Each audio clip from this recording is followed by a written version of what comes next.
She married the wrong man on a train platform in 1881, and by the time she realized her mistake, half the town had already witnessed their vows. Eleanor Price had been expecting a modest clerk named William Hartford. Instead, she got Colt Avery, a rugged cowboy with secrets darker than the Dakota night. When the real groom arrived with a lawman at his side, everything she thought she knew shattered. This is their story.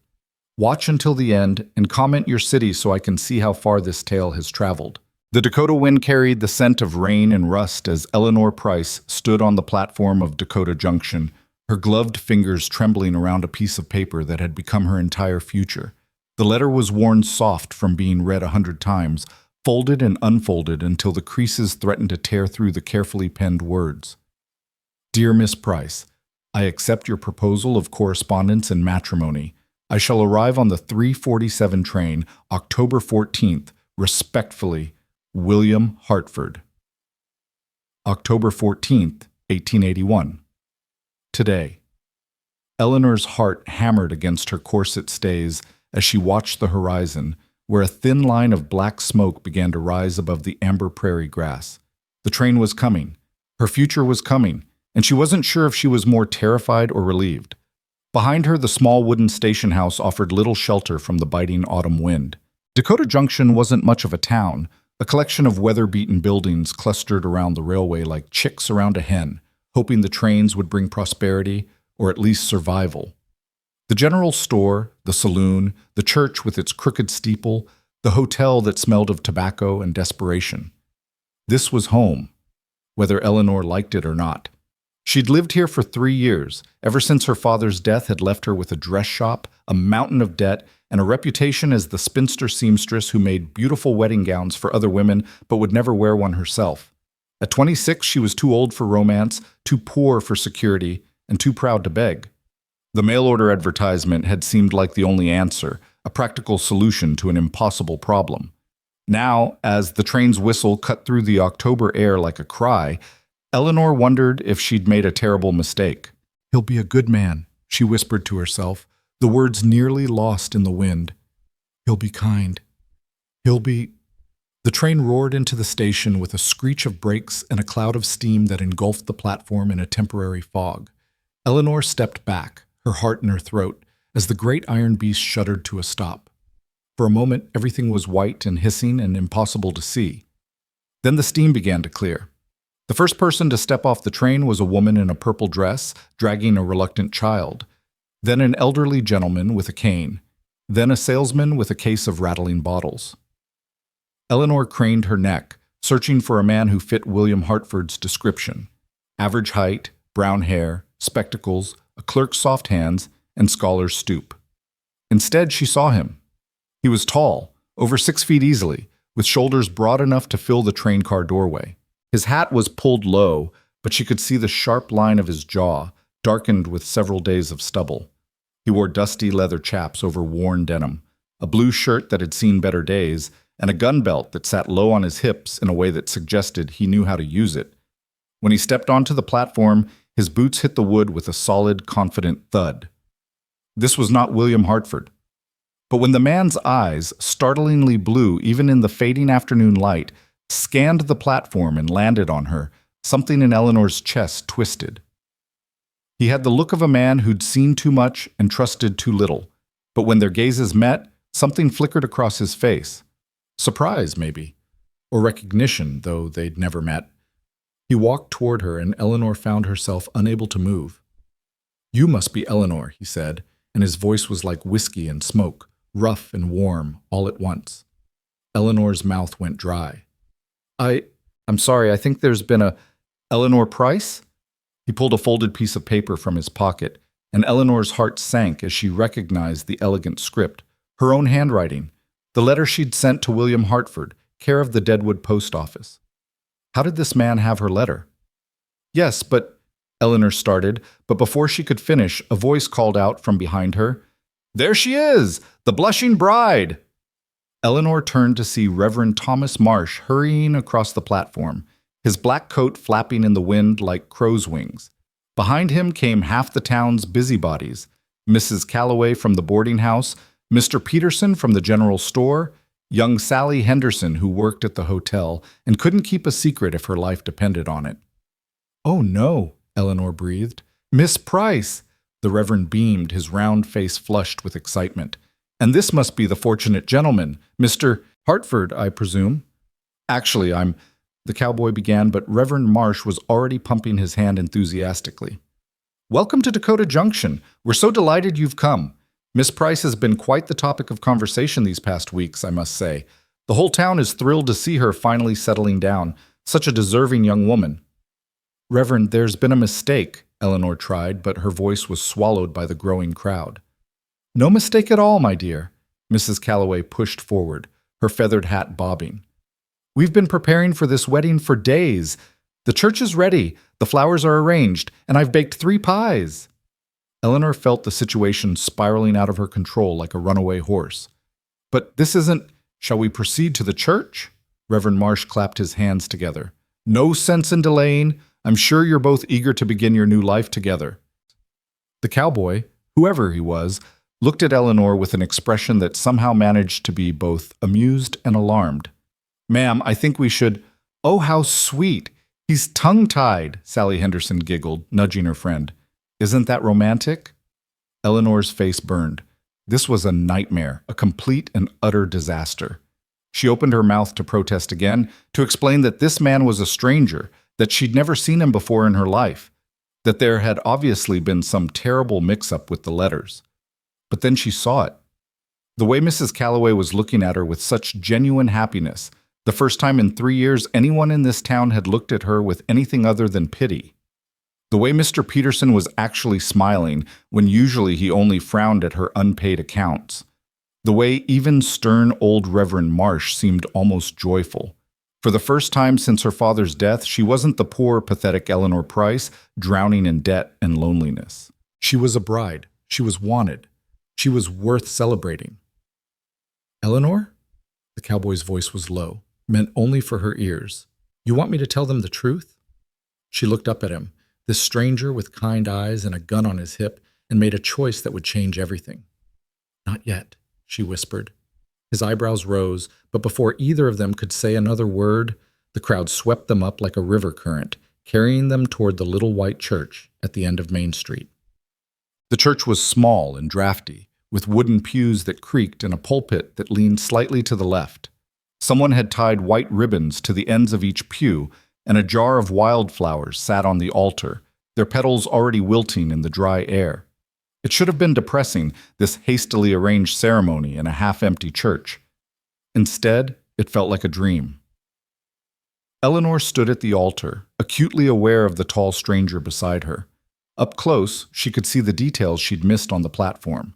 The small scar above his left eyebrow, the calluses on his hands, the way his shirt collar was frayed at the edges. He smelled like leather and horse and wide-open spaces, completely different from the lavender soap and furniture polish scent she'd expected from a clerk. "Dearly beloved," Reverend Marsh began, his voice echoing in the small space, "we are gathered here today to join this man and this woman in holy matrimony." Eleanor's stomach twisted. This was insane. She should stop it right now, confess the mistake, apologize to everyone, and wait for the real William Hartford to arrive. But the words stuck in her throat, trapped behind the unfamiliar feeling of being the center of attention for something good instead of something pitiful. "Do you, Colt Avery, take this woman to be your lawfully wedded wife?" Eleanor's head snapped toward the cowboy. Colt Avery. Not William Hartford. She'd been so caught up in the chaos that she hadn't even asked his name. Colt, if that was really his name, looked down at her. In his eyes, she saw a question, a choice. He could end this right now with a single word. They both could. "I do," he said.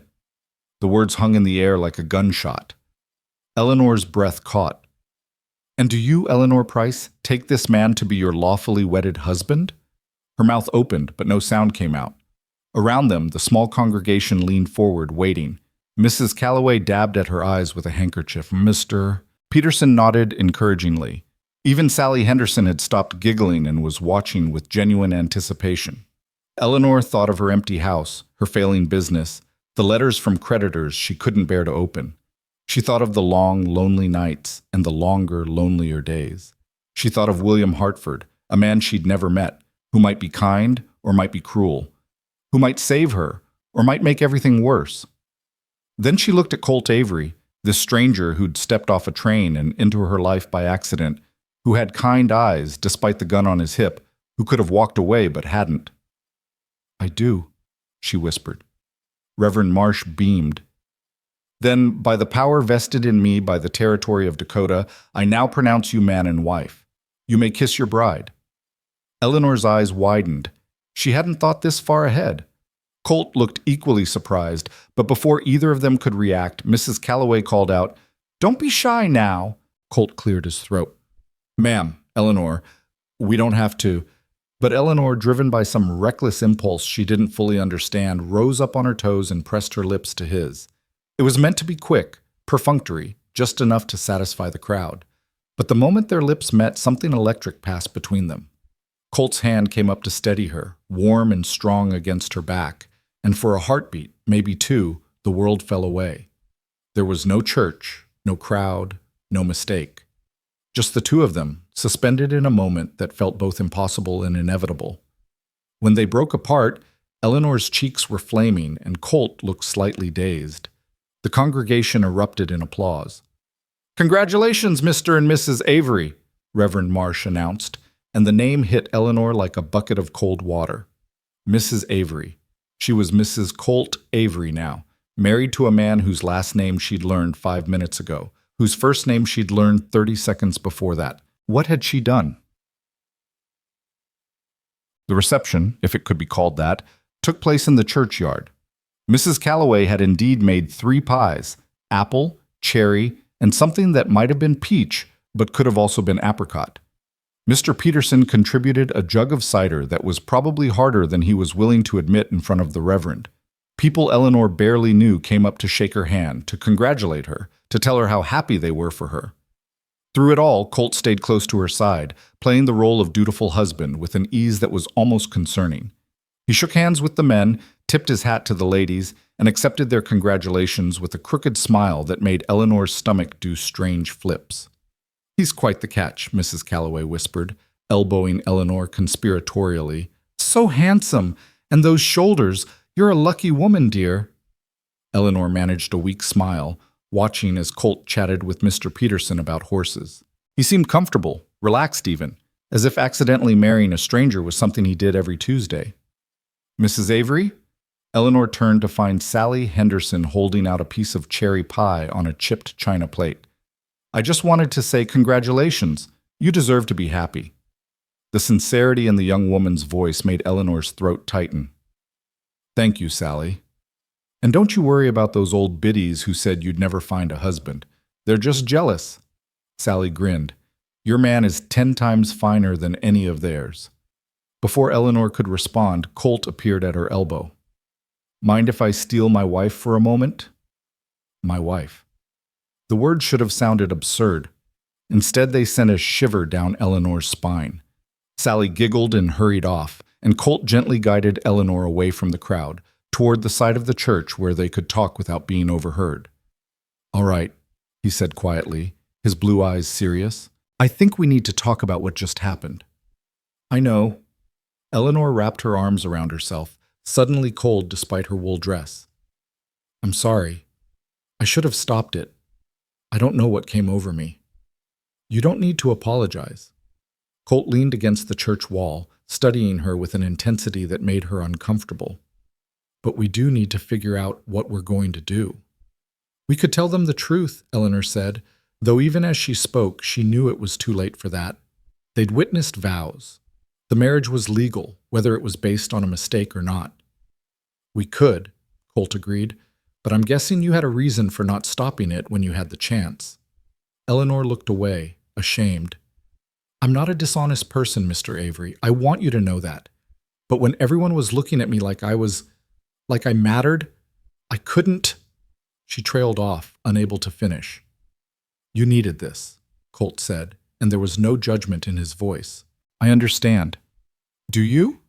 Eleanor looked up at him sharply. "Because I don't. I don't understand why you went along with it. You don't know me. You owe me nothing. Why didn't you just walk away?" Colt was quiet for a long moment, his eyes distant. "Let's just say I know what it's like to need an escape." Before Eleanor could ask what he meant, Reverend Marsh called out, "There you are! Come now, don't be hiding away when there are guests to attend to." Colt straightened, offering Eleanor his arm with a rueful smile. "Shall we, Mrs. Avery?" Eleanor hesitated, then took his arm. His muscles were solid beneath the worn cotton of his shirt, and she was acutely aware of his warmth, his presence, the strange intimacy of touching a man she barely knew. "Just for tonight," she whispered as they walked back toward the crowd. "We'll figure out what to do tomorrow." "Just for tonight," Colt agreed, but they both knew it was already more complicated than that. The sun was setting by the time the last of the well-wishers finally dispersed, painting the Dakota sky in shades of orange and purple that seemed too beautiful for the mess Eleanor had created. She stood outside her small house, a modest wooden structure behind her dress shop, with peeling white paint and a porch that sagged on one side, and wondered how she was going to explain to Colt Avery that he couldn't actually stay here. "This is home?" Colt asked, hitching his saddlebags higher on his shoulder. He'd retrieved them from the train station along with a horse, a gorgeous bay gelding that was currently tied to Eleanor's porch rail, looking far too fine for the shabby surroundings. "It's not much," Eleanor said defensively. "But it's mine. Well, mostly. There's a mortgage and some other debts, but—" She stopped, realizing she was babbling. "Anyway, you can't stay here." Colt raised an eyebrow. "Ma'am, we just got married. People are going to expect me to stay with my wife." "We're not really married," Eleanor hissed, looking around to make sure no one was listening. The street was empty, most people having retreated indoors for supper, but she couldn't be too careful. "This whole thing is a mistake, a misunderstanding. You know that." The Reverend seemed to think it was pretty official. Colt's lips quirked in what might have been amusement. "And legally speaking, we said vows in front of witnesses. I'm pretty sure that counts." Eleanor's hands clenched into fists. "This isn't funny, Mr. Avery." "Colt," he corrected, "and I'm not laughing. I'm just trying to figure out what you want me to do. I can sleep in the stable if you prefer, but come morning, folks are going to talk if your husband spent your wedding night with the horses." He was right, and Eleanor hated it. She pressed her fingers to her temples, feeling the beginning of a headache. "Fine. You can sleep on the settee, but just for tonight. Tomorrow, we're going to Reverend Marsh and explaining the whole thing. If that's what you want." Something in his tone made Eleanor look up sharply.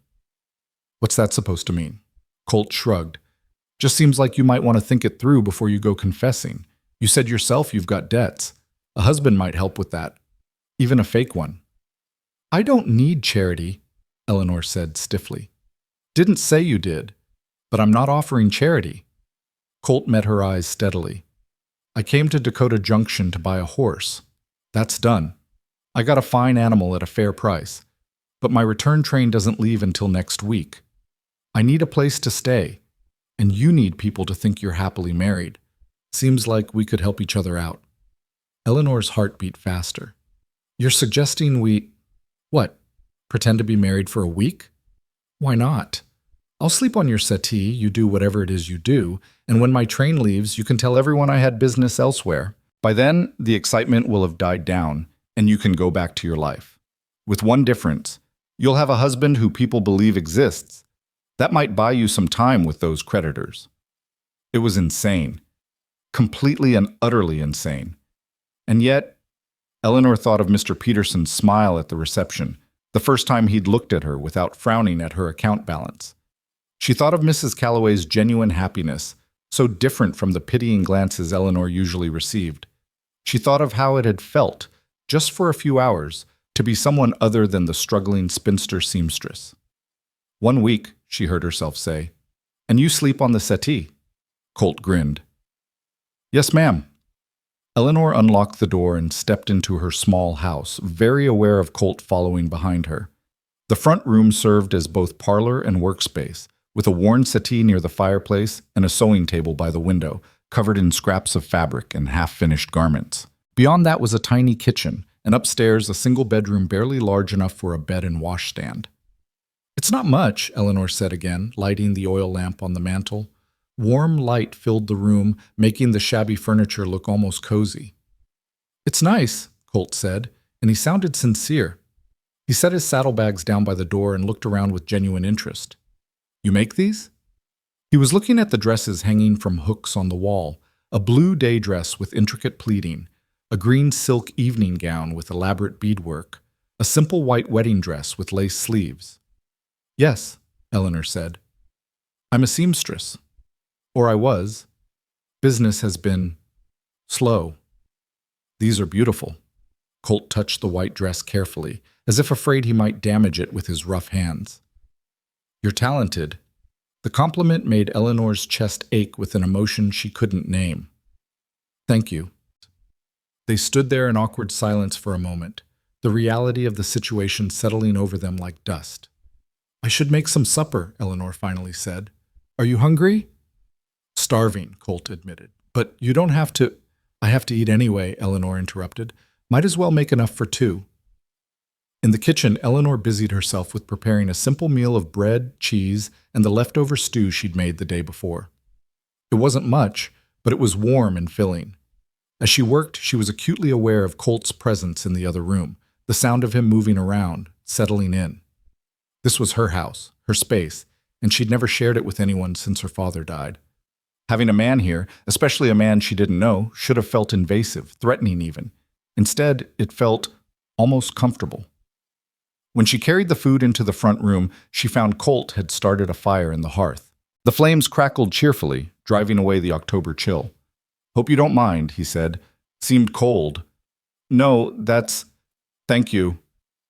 Eleanor set the plates on the small table near the window. It's usually just me, so I don't always bother with a fire. They ate in silence at first, the only sounds the clink of utensils and the pop of burning wood. Eleanor found herself stealing glances at Colt, trying to figure him out. He ate with the efficiency of someone who'd spent time on the trail, but his manners were good, better than she'd expected from a cowboy. Can I ask you something? Eleanor said finally. Colt looked up. Shoot. Why did you have my letter, the one addressed to William Hartford?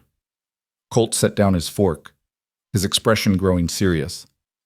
Found it at the Deadwood post office. I was picking up mail for my boss. I work at a ranch about 50 miles north of here. The postmaster was sorting through letters, and he asked if I was heading to Dakota Junction. When I said I was, he asked if I'd deliver a letter to Miss Eleanor Price. But it was addressed to William Hartford. The envelope was, Colt agreed.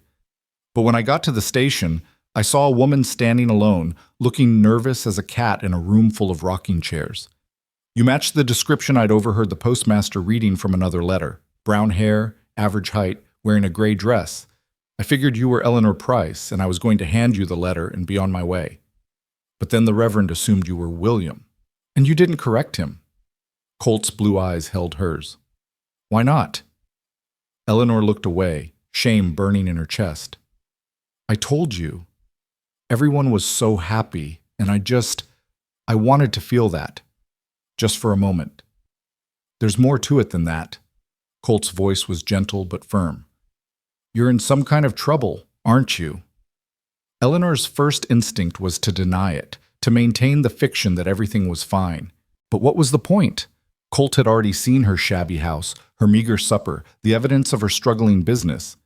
And if they were going to maintain this charade for a week, he deserved to know the truth. My father owned a general store, she said quietly. When he died 3 years ago, I thought I'd inherit it, but it turned out he had debts I didn't know about. The bank took the store, and I was left with nothing but a small inheritance, barely enough to buy this house and set up my dress shop. And the shop isn't doing well? It was at first, but Dakota Junction is small, and there are only so many women who need new dresses. I've been taking in mending, alterations, anything I can get, but it's not enough. Eleanor's hands twisted in her lap.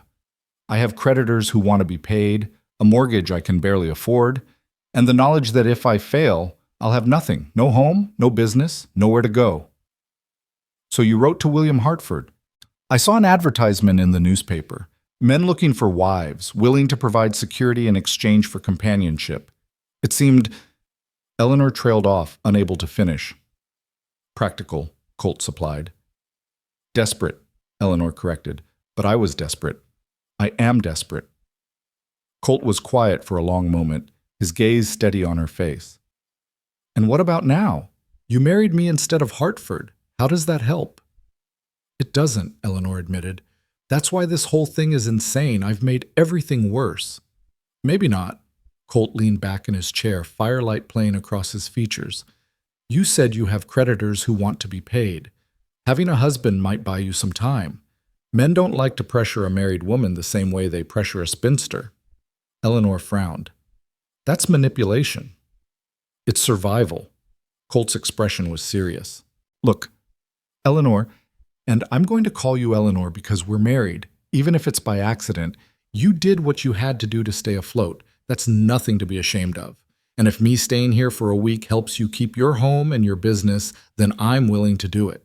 Why? Eleanor asked, the question bursting out of her. Why would you help me? You don't know me. You don't owe me anything. What do you get out of this?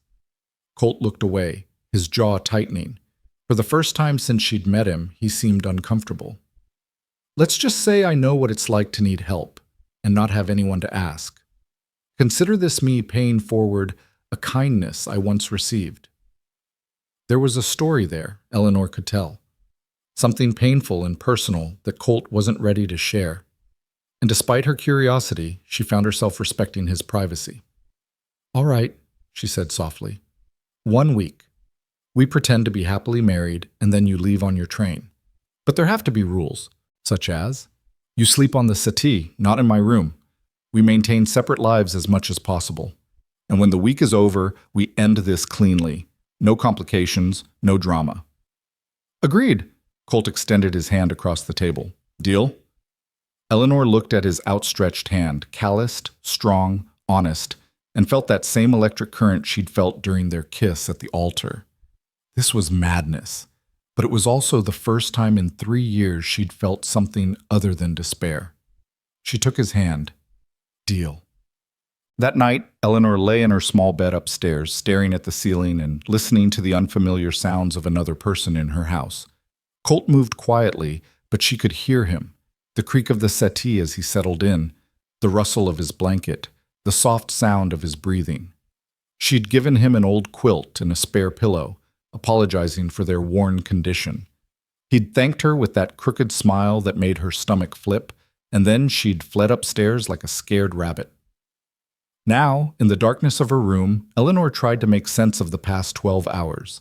This morning, she'd been a struggling seamstress waiting for a mail-order husband she'd never met. Tonight, she was Mrs. Colt Avery, married to a cowboy who'd stepped off the wrong train at the right time. It was temporary, she reminded herself. Just a week, and then Colt would leave and everything would go back to normal. Except it wouldn't, would it? She'd be Eleanor Price again, but now people would think she had a husband. They'd ask about him, expect him to visit, wonder why he never came home. She'd have to maintain the lie or admit the truth. And if she admitted the truth, the gossip would be devastating. The whole town would know she'd married a stranger by accident, that her real mail-order groom had never shown up, that her life was even more pathetic than they'd thought. Eleanor rolled over, pulling the quilt up to her chin. She'd figure it out. She had to. Because the alternative, public humiliation and financial ruin, was unthinkable. Downstairs, she heard Colt shift on the settee, and despite herself, Eleanor found the sound comforting. For the first time in 3 years, she wasn't alone in this house. Even if it was temporary, even if it was based on a lie, just for tonight, she could pretend. Just for tonight, she could close her eyes and imagine what it might be like to have someone to share this burden with. Someone strong and kind with a crooked smile and blue eyes that seemed to see right through her defenses. Just for tonight, she could dream. Tomorrow, reality would return. Tomorrow, she'd have to face the consequences of her impulsive decision. Tomorrow, she'd remember all the reasons why this could never work. But tonight, in the warm darkness of her room, Eleanor let herself believe in the impossible. Downstairs, Colt Avery lay on the too-short settee and stared at the dying embers in the fireplace, his mind racing. What the hell had he gotten himself into? He'd come to Dakota Junction for a simple horse trade, planning to be in and out within a day. Instead, He was now legally married to a woman he'd met 6 hours ago, sleeping in her house, and committed to maintaining a fiction for the next week. It was insane. Completely insane. And yet, he hadn't been able to walk away. When he'd seen Eleanor on that platform, something in his chest had tightened. She'd looked so hopeful and so terrified at the same time, clutching that letter like it was a lifeline. And when the crowd had swept them up, when he'd seen how the whole town transformed her from invisible to celebrated, he'd understood. He understood what it was like to be invisible, to be nobody, to need an escape so badly you'd do something reckless. Colt shifted, trying to find a comfortable position on the settee. His feet hung over the edge and the cushions were lumpy, but he'd slept in worse places. Much worse. The house settled around him with small creaks and groans, and somewhere upstairs he could hear Eleanor moving in her room.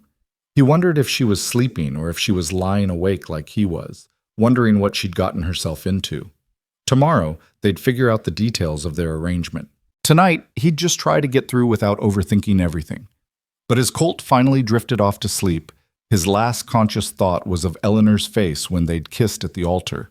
The surprise in her eyes, the softness of her lips, the way she'd looked at him like maybe, just maybe, he was exactly what she'd been hoping for. It was dangerous, that thought, because Colt Avery had his own secrets, his own reasons for needing an escape, and the longer he stayed in Dakota Junction, the more likely those secrets would catch up with him. He should leave tomorrow, take his horse, and ride out before anyone got hurt. But even as he thought it, Colt knew he wouldn't. He'd made a deal, and Colt Avery always kept his word, even if it destroyed him. Morning came too quickly, filtering through the thin curtains and pale golden streams that did nothing to ease the knot of anxiety in Eleanor's stomach. She'd barely slept, her mind churning through every possible disaster that could result from yesterday's impulsive decision.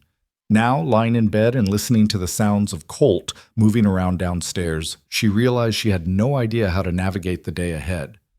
What did married people do the morning after their wedding, especially married people who were essentially strangers? Eleanor forced herself out of bed, splashing cold water on her face from the basin on her washstand. Her reflection in the small mirror looked pale and worried, with dark circles under her eyes that no amount of pinching her cheeks could disguise. She dressed quickly in a simple brown work dress, braided her hair, and took a deep breath before heading downstairs. The smell of coffee hit her first, rich and unexpected. Then she saw Colt standing at her stove, somehow managing to look completely at home in her cramped kitchen, despite his size. He'd already dressed, the same worn clothes from yesterday, though his hair was damp as if he'd washed at the pump outside. "Morning," he said, glancing over his shoulder with that crooked smile. "Hope you don't mind. I found your coffee tin and figured we could both use some." "I don't mind," Eleanor said, surprised by how much she meant it. "Thank you." She moved into the kitchen, hyper-aware of the small space and how close they had to stand to navigate around each other. Colt poured coffee into 2 mismatched cups and handed her one. Their fingers brushed in the exchange, and Eleanor felt that same electric current from yesterday. "Sleep well?" Colt asked. "Not particularly. You?" "That settee is about a foot too short, but I've had worse." He leaned against the counter, cradling his cup. "We should probably talk about how we're going to handle today." Eleanor nodded, grateful for his directness. "People will expect to see us together. Mrs. Calloway mentioned something yesterday about bringing by a wedding gift this morning. Then we'll be together when she arrives." Colt took a sip of coffee. "What's your usual routine?" "I work in the shop, take in orders, do fittings, mending, though honestly, I haven't had many customers lately." "Maybe that'll change now." When Eleanor looked at him questioningly, Colt shrugged. "You're not the struggling spinster anymore. You're a respectable married woman. People might feel differently about giving you their business." It was a cynical observation, but Eleanor suspected he was right. Reputation meant everything in a small town like Dakota Junction. "What about you?" she asked. "What do cowboys do when they're not buying horses?" "Well, this cowboy needs to check on his horse for one. Then I should probably make myself useful around here." Colt's eyes traveled to the sagging porch she'd noticed him studying last night. "That porch could use some work, and I noticed your roof looks like it might leak come winter." "You don't have to do that," Eleanor protested. "This is just a business arrangement." And part of the arrangement is convincing people we're really married. What kind of husband would I be if I let my wife's house fall down around her ears? Colt's tone was light, but his eyes were serious. Besides, I need something to do. Can't just sit around all week. Before Eleanor could respond, a sharp knock echoed through the house. They looked at each other, and Eleanor saw her own nervousness reflected in Colt's eyes. "Showtime," he murmured, setting down his coffee cup. Eleanor opened the door to find Mrs. Calloway on the porch, holding a covered basket and beaming like she'd just won a prize at the county fair. "Good morning, dear. I hope I'm not intruding, but I simply had to bring you a proper wedding breakfast." Mrs. Calloway bustled inside without waiting for an invitation, her sharp eyes taking in every detail. "Oh, how cozy! And there's your handsome husband. Good morning, Mr. Avery." "Morning, ma'am." Colt tipped an imaginary hat, his easy charm making Eleanor simultaneously grateful and nervous. "I've brought fresh biscuits, jam, and some of that honey Mr. Peterson keeps in the back of his store for special customers." Mrs. Calloway set the basket on the table, then turned to Eleanor with a knowing smile. "You look tired, dear. Didn't get much sleep, I imagine." She actually winked. Eleanor's face burned. "Mrs. Calloway, oh, don't be embarrassed. You're newlyweds. It's perfectly natural." The older woman patted Eleanor's hand. "Now, I won't keep you. I'm sure you both have things to attend to, but Eleanor, I wanted to mention I spoke with Mrs. Henderson this morning, and she's interested in having you make a new dress for her daughter Sally, for the Christmas social." Eleanor's heart leaped. Mrs. Henderson had never commissioned anything from her before, always taking her business to the seamstress in Deadwood. "Really?" "Really. She'll stop by later this week to discuss it." Mrs. Calloway lowered her voice conspiratorially. "Between you and me, I think your marriage has changed how people see you. A woman with a husband is more respectable, more trustworthy, especially a husband as fine as yours." The word should have made Eleanor feel guilty. Instead, she felt a surge of vindication. This was exactly what she'd hoped for yesterday when she'd let the charade continue. After Mrs. Calloway left, Eleanor sank into a chair, her hands shaking slightly. "It's working. People are already treating me differently." "Told you." Colt opened the basket, revealing golden biscuits that made Eleanor's mouth water. "Might as well enjoy the benefits while we can." They ate breakfast in companionable silence, and Eleanor found herself relaxing slightly. Colt wasn't demanding or invasive. He gave her space, seemed content to let her set the pace of their interactions. It was more consideration than she'd expected from a stranger. "I should get to work," Eleanor said finally, standing to clear the dishes. "The shop won't run itself." "Mind if I take a look at that porch?" "If you insist. Tools are in the shed out back." As Eleanor moved into the front room that served as her shop, she heard Colt head outside. Through the window, she watched him examine the porch, with the careful attention of someone who actually knew what he was doing. He tested boards, checked the support posts, and then disappeared around the side of the house toward the shed. Eleanor tried to focus on her work. She had a hem to finish for Mrs. Cooper and some mending that had been sitting too long, but she kept glancing outside. There was something mesmerizing about watching Colt work. He moved with efficient confidence, each action purposeful and skilled. When he stripped off his shirt in the warming morning sun, Eleanor found herself staring at the play of muscles across his back and shoulders. She forced herself to look away, heat flooding her cheeks. This was a business arrangement, nothing more. The sound of hammering filled the air as Colt began repairs on the porch. It was a good sound, productive and honest. Eleanor settled into her sewing, letting the familiar rhythm of needle through fabric calm her nerves. She was so focused on her work that she didn't hear the shop door open. "Well, well, looks like congratulations are in order." Eleanor's head snapped up, her blood running cold. Standing in her doorway was Thomas Beckett, the man she'd been expecting on yesterday's train, the real William Hartford. He was exactly as he had described himself in his letters. Average height, brown hair thinning at the temples, spectacles perched on a narrow nose. He wore a clerk's suit, rumpled from travel, and carried a leather satchel. Everything about him screamed ordinary, forgettable, safe, except for his eyes. They were cold and calculating as they swept over Eleanor's shop, lingering on the wedding dress still hanging on the wall. Mr. Hartford, Eleanor managed, her voice barely above a whisper. I can explain. Can you? Thomas stepped further into the room, closing the door behind him with a soft click that sounded ominous. Because from where I'm standing, it looks like you married someone else. Someone who isn't me. It was a mistake, a misunderstanding. Eleanor's mind raced, trying to figure out how much to tell him. The man I married, he had my letter, and everyone assumed he was me. Thomas's laugh was bitter. How convenient. Tell me, Miss Price, or should I say Mrs. Avery, did you know he wasn't William Hartford when you said your vows? Eleanor's silence was answer enough. I see.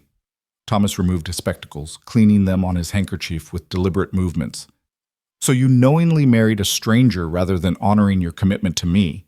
I traveled all this way, made arrangements, turned down other opportunities because I thought I had a bride waiting. Instead, I arrived to find you've made a fool of me. That wasn't my intention, Eleanor said, finding her voice. I'm sorry you came all this way for nothing, but for nothing? Thomas replaced his spectacles, and Eleanor saw real anger in his eyes now. Do you have any idea what this cost me? Not just the train fare, but the lost wages, the inconvenience, the humiliation of having to explain to my employer why I needed time off. I'll pay you back, Eleanor said desperately, though she had no idea how. For the train fare, at least. You can what? Sew me some dresses? Thomas's voice dripped with contempt. I don't want your money, Miss Price. I want what was promised to me. A wife, a home, a fresh start. The hammering outside had stopped, and Eleanor became aware of Colt's presence in the doorway connecting the shop to her living space. He must have heard voices and come to investigate. His shirt was back on but unbuttoned, and there was a wariness in his eyes that made Eleanor's stomach clench. Thomas saw him and sneered. Ah, the replacement husband. Tell me, did she trap you into this, or were you a willing participant in this farce? Who the hell are you? Colt's voice was dangerously quiet. William Hartford, the man Eleanor was actually supposed to marry. Thomas turned back to Eleanor. Did you tell him about me? About our arrangement? It wasn't like that, Eleanor said, but her voice sounded weak even to her own ears. Colt's expression didn't change, but Eleanor saw something flicker in his eyes. Disappointment, maybe? Or betrayal. Eleanor? I can explain, she said again, hating how pathetic she sounded. Can you explain why you led me on? Thomas demanded. Why you made promises in your letters that you had no intention of keeping? I did intend to keep them. Eleanor's fear was transforming into anger now. I wrote to you in good faith, Mr. Hartford. I was ready to marry you. But then there was a mix-up, and a mix-up you could have corrected at any point, Thomas interrupted. But you didn't, did you? You saw an opportunity and you took it. This cowboy was probably more appealing than a clerk, more exciting, so you threw me over without a second thought. That's not true, isn't it? Thomas moved closer, and Eleanor instinctively stepped back. You know what I think? I think you're a manipulator and a liar. You use men to get what you want, and when you're done with them, you discard them like yesterday's newspaper. That's enough. Colt's voice cut through the tension like a knife. He moved between Eleanor and Thomas, his body language radiating controlled threat. You need to leave. Or what? You'll make me? Thomas laughed, but there was nervousness in it now. Up close, the difference in the two men's builds was obvious. This is between me and my intended bride. She's not your bride. She's my wife. Colt's tone was flat, final. And you're going to walk out of here right now before this gets ugly. For a moment, Eleanor thought Thomas might actually try to fight. His hands clenched into fists, his face flushing red with rage. But then he seemed to remember himself, smoothing down his jacket and adjusting his spectacles. Fine, I'll leave, but this isn't over. Thomas pointed at Eleanor, his fingers shaking. You broke a contract, Miss Price, a written agreement. I could take you to court for this, sue you for breach of promise. Eleanor's stomach dropped. She'd heard of breach of promise suits, men suing women who'd broken off engagements, claiming damages for humiliation and lost prospects. If Thomas pursued it, she'd have legal fees she couldn't afford. A scandal that would destroy what little reputation she had left, and possibly a judgment against her that would force her to sell everything. "Get out," Colt said again, his voice harder now. Thomas gave them both a look of pure contempt, then stormed out, slamming the door hard enough to rattle the windows. In the ringing silence that followed, Eleanor sank onto her sewing chair, her legs suddenly unable to hold her weight. She could feel Colt staring at her, but she couldn't bring herself to meet his eyes. "So," Colt said finally, "William Hartford, your mail-order husband." "Yes." There was no point in denying it now. "Were you going to tell me about him?" "I didn't think he'd come. The train was yesterday. He should have been on it. I thought maybe he'd changed his mind or something had happened."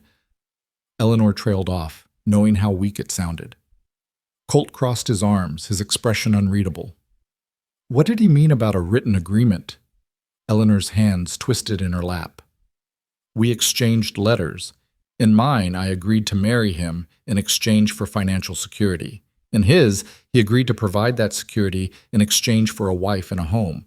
It's not a legal contract exactly, but it's enough that he could make trouble for you if he wanted to." Colt's jaw tightened. "Is that why you went through with the wedding yesterday? Because you were afraid of what would happen if you didn't have a husband when he arrived?" "No, I told you. I thought he was on yesterday's train. I thought I'd missed him or he'd missed me, and everyone was so happy, and I just—" Eleanor finally looked up at Colt, desperate for him to understand. "I wasn't thinking clearly. I made a mistake." "You made several mistakes." Colt's voice was hard. "But the biggest one was not being honest with me from the start." "I know, you're right. I should have told you everything." Eleanor stood, wrapping her arms around herself. "If you want to leave, I understand. This isn't your problem."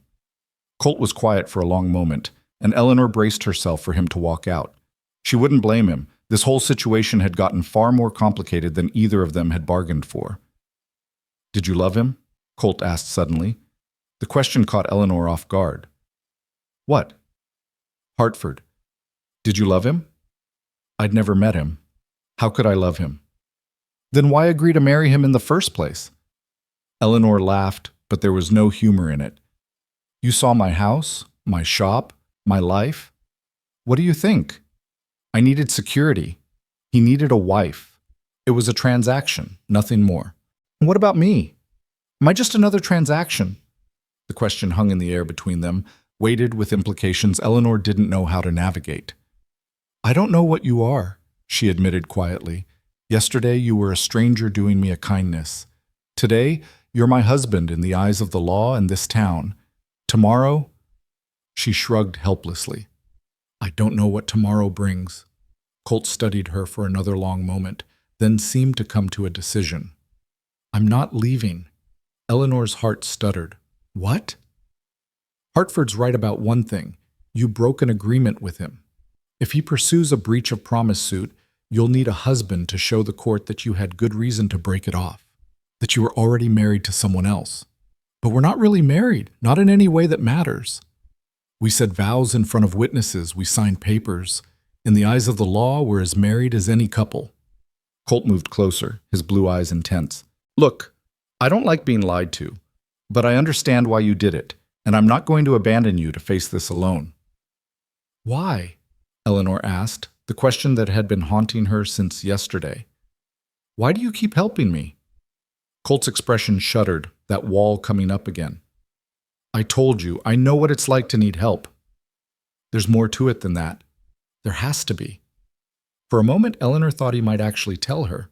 She saw something raw and painful flicker across his face, some old wound that hadn't quite healed, but then he shook his head.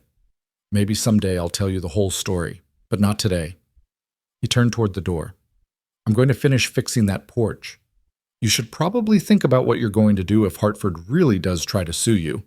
He left before Eleanor could respond, and she heard the hammering resume a moment later, harder and faster than before. Eleanor sank back onto her chair, her mind reeling.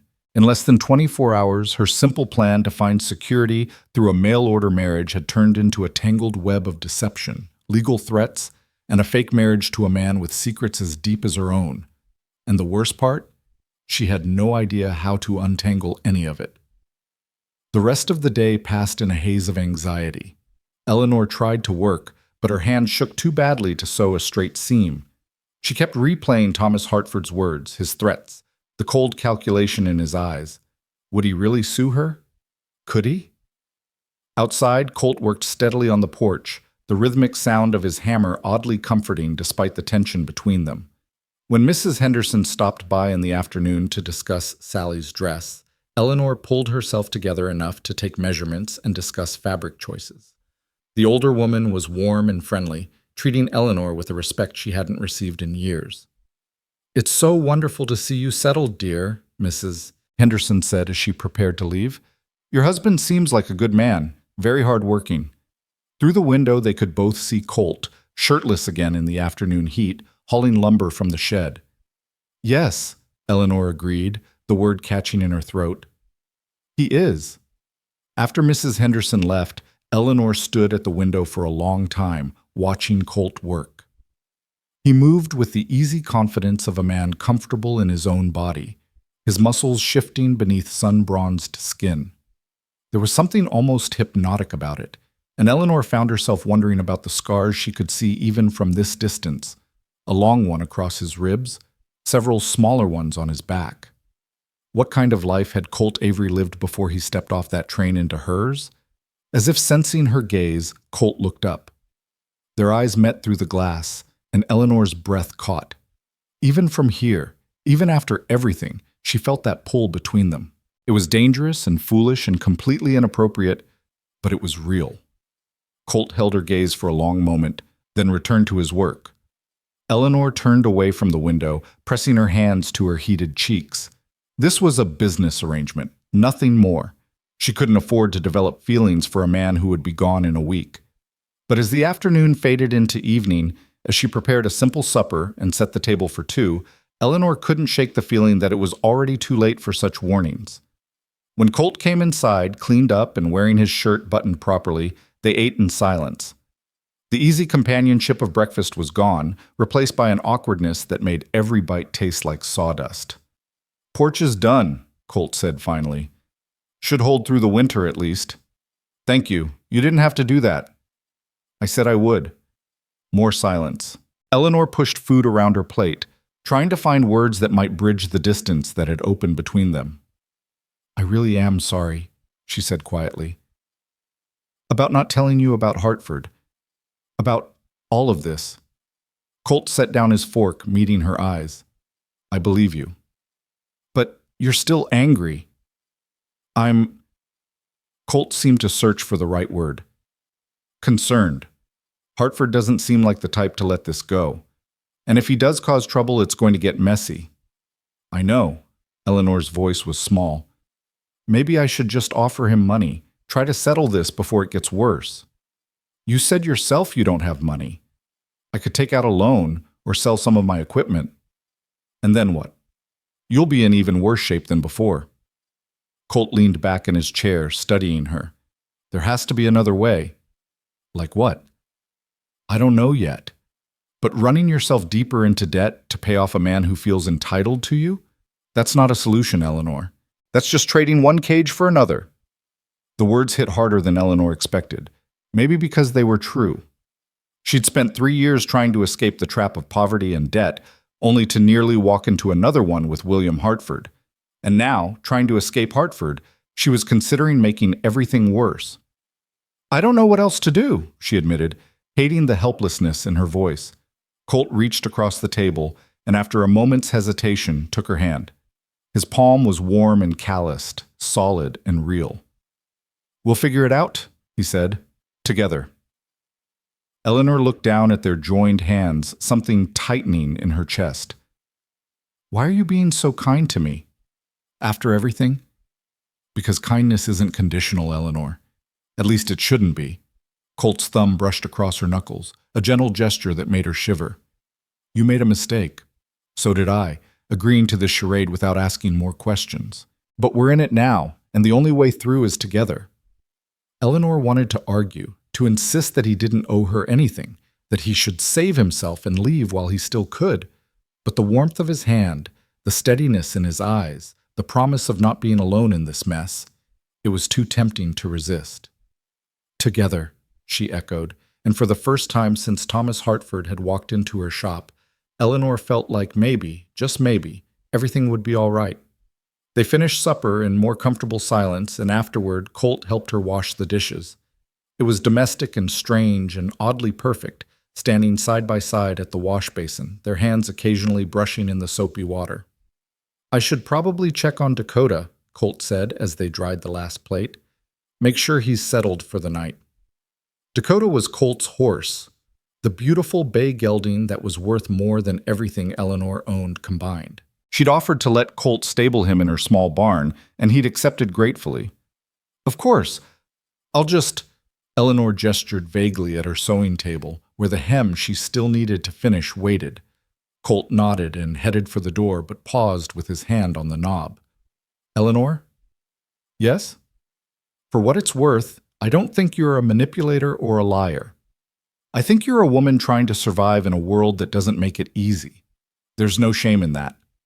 Before Eleanor could respond, he was gone, the door closing softly behind him. Eleanor stood frozen, her heart pounding. She moved to the window and watched Colt cross the yard to the barn, his long strides eating up the distance. When he disappeared inside, she finally allowed herself to breathe. This was supposed to be simple. A week of pretending, and then Colt would leave and life would return to normal. But nothing about this felt simple anymore. Eleanor returned to her sewing, trying to lose herself in the familiar work. But her mind kept wandering to Colt, the way he had defended her against Thomas, the steadiness of his presence, the warmth of his hand in hers. She barely knew him, and yet she felt safer with him than she had with anyone since her father died. It was dangerous, this growing attachment. Colt had his own secrets, his own reasons for helping her that he wouldn't share, and in less than a week, he'd be gone, leaving her to face whatever consequences remained. But for tonight, with Colt just across the yard and the house feeling less empty than it had in years, Eleanor allowed herself to hope. Maybe kindness really wasn't conditional. Maybe, just maybe, she'd accidentally married exactly the right man after all. Even if it couldn't last, even if it was built on mistakes and misunderstandings, tonight it felt real. And that was enough. 3 days passed in an uneasy rhythm that felt almost like normal life. If normal life included a fake husband sleeping on your settee and the constant threat of legal action hanging over your head, Eleanor found herself falling into patterns with Colt that shouldn't have felt so natural, but somehow did. Sharing morning coffee, working side by side in companionable silence, eating simple meals together as the October light faded to dusk. Colt had moved beyond the porch to other repairs around the property. He fixed the leak in Eleanor's roof, replaced 3 rotted boards in the barn, and somehow convinced her stubborn water pump to stop sputtering. Each evening, he'd come inside with sawdust in his hair and tired satisfaction in his eyes, and each evening Eleanor would find herself looking forward to his presence more than she should. They hadn't spoken again about Thomas Hartford, though the threat of him lurked in the background like gathering storm clouds.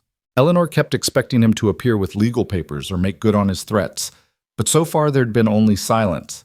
It made her more nervous than any confrontation would have. The town, meanwhile, had fully embraced the fiction of their marriage. Mrs. Calloway stopped by at least once a day with some offering or another, preserves, bread.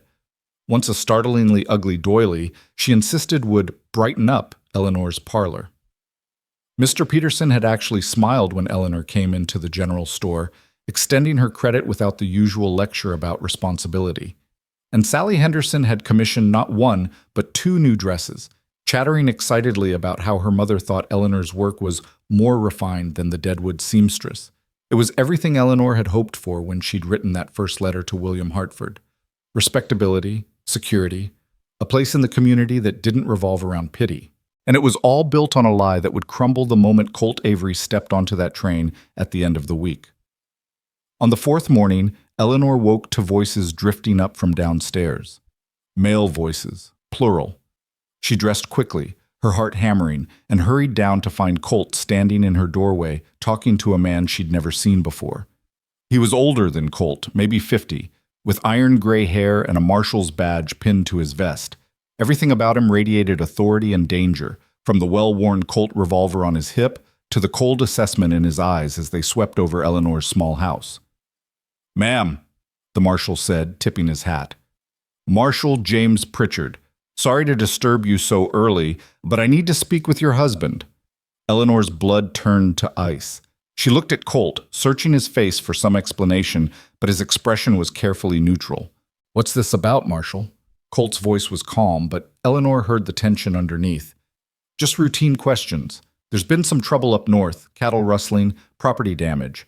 I'm talking to everyone who's passed through the area in the last few months. Pritchard's eyes never left Colt's face. You said you work at the Double R Ranch. That's right. Been there about 2 years. And before that? Something flickered across Colt's face, gone so quickly Eleanor might have imagined it. Drifted around, worked a few different spreads in Wyoming and Montana. Uh-huh. Pritchard pulled out a small notebook, flipping through pages. You wouldn't happen to know anything about a man named Cole Avery, would you? Notice the similarity in names? Eleanor's stomach dropped. The way Pritchard said it, the emphasis on Cole versus Colt, this wasn't a coincidence. Never heard of him, Colt said, but his jaw was tight. Strange, because Cole Avery is wanted for cattle theft in 3 territories, last spotted near Deadwood about 3 weeks ago. Pritchard's smile didn't reach his eyes. And here you are, Colt Avery, traveling from Deadwood to Dakota Junction right around that same time. Quite a coincidence. My husband isn't a criminal, Eleanor heard herself say, stepping forward. Her voice shook but held firm. He's been here with me. We just got married. So I heard. Pritchard's gaze shifted to her, assessing. Congratulations, Mrs. Avery, though I have to say it's interesting timing. Man shows up out of nowhere, marries quickly, starts using a slightly different name. I'm not using a different name, Colt said, his voice hardening. I've always been Colt Avery. You want to verify that? Wire the Double R Ranch. Talk to my boss, Frank Richardson. He'll tell you. Oh, I intend to. Pritchard tucked his notebook away. In the meantime, I'd appreciate it if you stayed in Dakota Junction. Don't go anywhere without letting me know first. Are you arresting him? Eleanor demanded. Not yet, but I'm watching him. Pritchard tipped his hat again. Good day, Mrs. Avery, Mr. Avery. The marshal left, and Eleanor immediately rounded on Colt. What was that about? Who's Cole Avery? Colt moved to the window, watching Pritchard mount his horse and ride off. Exactly who he said. A cattle thief wanted in 3 territories. And you just happen to have almost the same name? Eleanor, don't. She held up a hand, her mind racing. Yesterday you were defending me against accusations of being a liar. Now I find out a U.S. Marshal is looking for someone with your name, asking about crimes committed near where you were just a few weeks ago, and you expect me to believe this is all coincidence? Colt turned from the window, and for the first time since she'd met him, Eleanor saw real fear in his eyes. I need you to trust me. Trust you? I don't even know you. I don't know anything about you except that you're good with your hands, and you have a past you won't talk about. And apparently the law is interested in your whereabouts. Eleanor's voice rose with each word. You could be this Cole Avery for all I know. You could be using me as some kind of cover while you hide from the law. I'm not using you, At. Colt took a step toward her, hands raised placatingly. Yes, I have a past. Yes, there are things I haven't told you, but I am not Cole Avery the cattle thief, and I am not using you as cover. Then who are you, really? Colt was silent for a long moment, warring with himself. Eleanor could see it in his face, the desire to tell her fighting against years of practiced secrecy. My real name is Colt Avery, he said finally. But you're right that there are things I haven't told you. Things I didn't think mattered because I was only going to be here a week. What things? Colt moved to the settee, sinking onto it like a man carrying a heavy weight. 3 years ago, my younger brother got sick. Real sick. Fever that wouldn't break. Couldn't keep food down. Couldn't work. We didn't have money for a doctor, and the ranch we were working on wouldn't give me an advance. Eleanor sat down slowly in her sewing chair, sensing this was a story Colt had never told anyone. So I did what I had to do, Colt continued, his voice flat. I took 20 head of cattle from the ranch and sold them in the next town over. Used the money to get Sam, my brother, to a doctor. The medicine worked. He lived. But you were caught. Eventually. The ranch owner filed charges. I served 6 months in territorial prison, then got out on good behavior. Colt looked at his hands, scarred and calloused from years of hard work. When I got out, I found out Sam had moved back east, wanted nothing to do with me. Said I'd embarrassed him, made him look bad. Haven't heard from him since. Eleanor's throat tightened. I'm sorry. Don't be. I made my choice. I'd make it again if I had to. Colt met her eyes. But that's why I understand what you're doing, Eleanor. Why you wrote to William Hartford. Why you went through with a wedding to a stranger. When you're desperate, when you're just trying to survive, you do what you have to do, even if it means breaking rules, even if it means other people don't understand. But you served your time, Eleanor said. You paid your debt. Why would this Marshal Pritchard be interested in you now? Because someone's using my name. Colt's jaw tightened.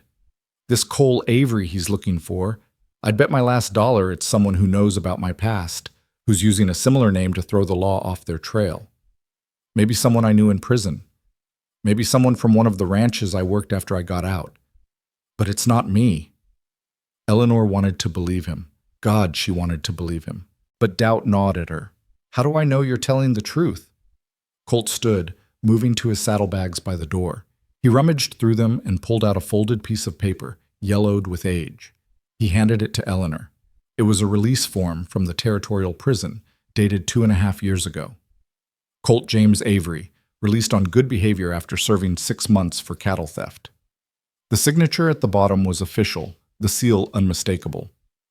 I keep it as a reminder, Colt said quietly, of what desperation can make you do, of what it costs. Eleanor stared at the paper, her hands trembling. You should have told me this from the beginning. Maybe. But would you have let me stay if you knew I was an ex-convict? Would you have trusted me alone in your house? Eleanor didn't answer because they both knew the truth. She wouldn't have. Fear would have overridden kindness, and Colt would have been back on the street, just another stranger passing through. The marshal said to stay in town, Eleanor said finally. What are you going to do? Exactly what I told him. Wire the double R. Get Frank to vouch for me. He knows I've been working there steady for 2 years, knows I haven't been rustling cattle or causing trouble. Colt took the paper back, folding it carefully. It'll clear up once Pritchard does his research. And if it doesn't? Colt's expression hardened. Then I'll deal with it. But Eleanor, I need you to know, whatever happens, I'm not going to let this blow back on you. If Pritchard decides to arrest me, I'll tell him the truth about our marriage, that it was a mistake, that you didn't know anything about my past. I'll make sure you're protected. I don't want your protection. The words burst out of Eleanor before she could stop them. I want the truth. I want to know who you really are and what I've gotten myself into and whether I'm going to end up in even worse trouble than I started with. You want the truth? Colt's voice rose to match hers. The truth is, I'm a man who made a bad choice to save someone I loved. The truth is, I paid for that choice, and I'm still paying for it because people look at me and see a criminal instead of someone who was desperate. The truth is, I should have left Dakota Junction the moment that Reverend called my name, but I didn't because for some damn reason I couldn't walk away from you. The words hung in the air between them, raw and honest and more revealing than anything Colt had said before. Why? Eleanor whispered. Why couldn't you walk away? Colt laughed, but there was no humor in it. Hell if I know. Maybe because you looked as lost as I felt. Maybe because helping you felt like a chance to do something good for once instead of just surviving. Maybe because when you kissed me at that altar, I felt something I haven't felt in years. Eleanor's breath caught. What did you feel? Like maybe I wasn't just a mistake waiting to happen. Like maybe I could be someone worth staying for. Colt turned away, his shoulders tense. But that's the problem with people like us, Eleanor. We're so used to surviving that we forget what it's like to actually live. We make choices based on fear instead of hope, and we end up trapped in lives we never wanted. The words hit Eleanor like a physical blow because they were true. Every decision she'd made since her father's death had been about survival, keeping the house, keeping the business, keeping herself from slipping into complete destitution. She'd written to William Hartford not because she wanted a husband, but because she needed security. She'd married Colt not because she felt anything for him, but because she couldn't face the pity in everyone's eyes. Except that wasn't entirely true anymore, was it? Somewhere in the last 4 days, between morning coffee and evening meals, between watching him work and feeling his hand warm around hers, something had shifted.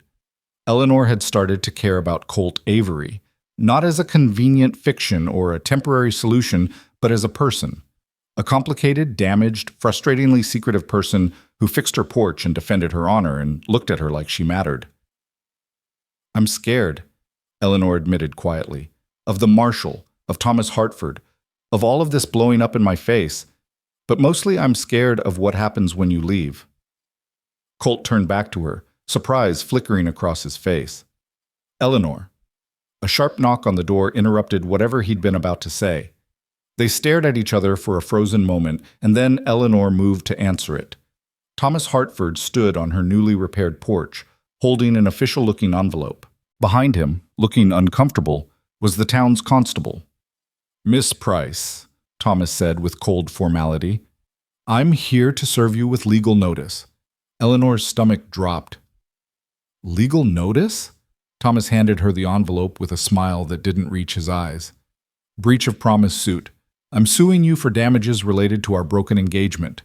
The amount I'm seeking is $3,000, enough to cover my lost wages, travel expenses, and compensation for the emotional distress and public humiliation you've caused me." $3,000. Eleanor would have laughed if she wasn't so terrified. She didn't have $300, let alone $3,000. "You can't be serious," she breathed. "I'm completely serious. I made an arrangement with you in good faith, and you violated that arrangement. The law entitles me to compensation." Thomas's eyes flickered to Colt, who'd appeared in the doorway behind Eleanor. "Unless, of course, you'd like to propose an alternative settlement." "What kind of settlement?" Eleanor asked, though she had a sinking feeling she already knew.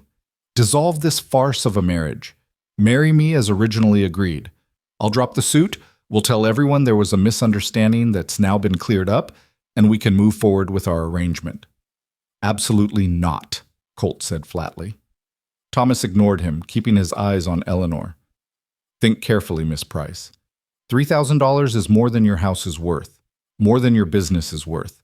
If I win this suit, and I will win, you'll lose everything, or you can do the sensible thing and honor your original commitment." The constable shifted uncomfortably. "Ma'am, I have to formally serve you these papers. You'll have 2 weeks to respond before the hearing." Eleanor took the envelope with numb fingers. This couldn't be happening. It couldn't be real. "You have until tomorrow to make your decision," Thomas said. "After that, we proceed to court." He turned and walked away, the constable following with an apologetic glance back at Eleanor. The moment they were gone, Eleanor's legs gave out.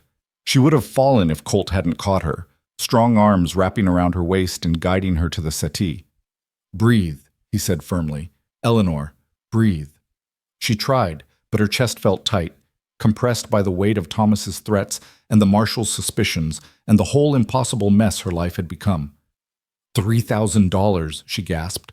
"I can't pay $3,000. I can't pay $300. I'm going to lose everything." "No, you're not." "How can you say that?" "You heard him. He's going to win, and I'll—" "Eleanor, look at me." Colt gripped her shoulders, forcing her to meet his eyes. "We are not going to let that bastard win. You hear me? We're going to fight this." "With what?" "I don't have money for a lawyer. I don't have money for anything." Tears burned Eleanor's eyes, and she blinked them back furiously. "Maybe I should just do what he wants. Marry him, end this before it gets worse." "And spend the rest of your life with a man who'd threaten and manipulate you to get what he wants?" Colt's voice was harsh. "That's not a solution, Eleanor. That's surrender." "What choice do I have?" "You have a choice between giving up or fighting back, between letting fear control you or standing your ground." Colt's hands gentled on her shoulders. 3 years ago, I was in a prison cell, convinced my life was over. Everyone I knew had abandoned me, including my own brother. I had nothing, no money, no prospects, no hope. But I made a choice to keep going, to serve my time, get out, and rebuild. It wasn't easy, and it sure as hell wasn't fast, but I did it. "I'm not as strong as you," Eleanor whispered. "Yes, you are. You've been fighting alone for 3 years, keeping your business alive, keeping your home, refusing to give up even when things looked impossible. That takes strength, Eleanor. More strength than most people have. Colt brushed a strand of hair from her face, the gesture unexpectedly tender. You're not alone anymore. We're going to fight this together. Eleanor wanted to believe him. She wanted to believe there was a way out of this nightmare that didn't involve losing everything or marrying a man she despised, but she couldn't see it. How? She asked. How do we fight someone who has the law on his side? Colt was quiet for a moment, thinking. Hartford's suit is based on you breaking an engagement, right? But you didn't break an engagement. You married someone else. In the eyes of the law, you had a legitimate reason to end your arrangement with him. But our marriage is legal, Colt interrupted. Completely legal. We said vows, signed papers, consummated. He stopped, a flush creeping up his neck. Well, as far as anyone knows, we consummated the marriage. The point is, legally speaking, you didn't jilt Hartford. You were already committed to someone else. Eleanor shook her head. But we weren't. I was waiting for him when you stepped off that train. That's not what the official record shows. The marriage certificate is dated the day before Hartford arrived. As far as any court is concerned, you were already married when he showed up. Hope flickered in Eleanor's chest, fragile but real. You think that would be enough? I think it's our best argument. You can't be sued for breach of promise if you were already married to someone else. Any judge would see that. Colt's expression darkened. The problem is proving our marriage is legitimate and not some scheme you cooked up to avoid marrying Hartford. But it was a scheme, Eleanor said miserably. Not to avoid Hartford. I didn't even know he was coming. But still, if we have to testify under oath, then we tell the truth. That we met by accident, that there was a misunderstanding about who I was, and that we decided to make it work. Colt met her eyes steadily. We don't have to tell them it was supposed to be temporary. We don't have to tell them anything except that we're married and we intend to stay that way.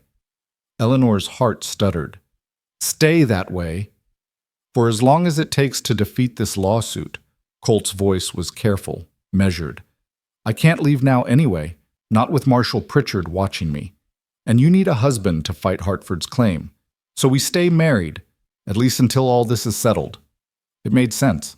Perfect logical sense, except for the part where Eleanor's feelings were getting tangled up in what was supposed to be a simple arrangement, and the part where Colt's past was catching up to him, and the part where everything could still fall apart at any moment. What if the marshal arrests you? Eleanor asked. What if he decides you're this Cole Avery he's looking for? Then you'll have even better grounds to dissolve our marriage. Abandonment by a criminal husband. Hartford's suit would be pointless. Colt's smile was bitter. See?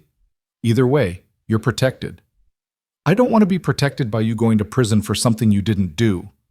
The vehemence in her own voice surprised Eleanor. When had she started caring so much about what happened to Colt Avery? Colt seemed equally surprised. Eleanor, no, listen to me. Eleanor grabbed his hands, holding tight. You've done nothing but help me since the moment we met. You fixed my house, defended my reputation, offered to fight my legal battles. The least I can do is believe you when you say you're innocent. Something shifted in Colt's expression, a wall coming down that Eleanor hadn't even realized was there. You believe me? I believe you. And saying it, Eleanor realized it was true.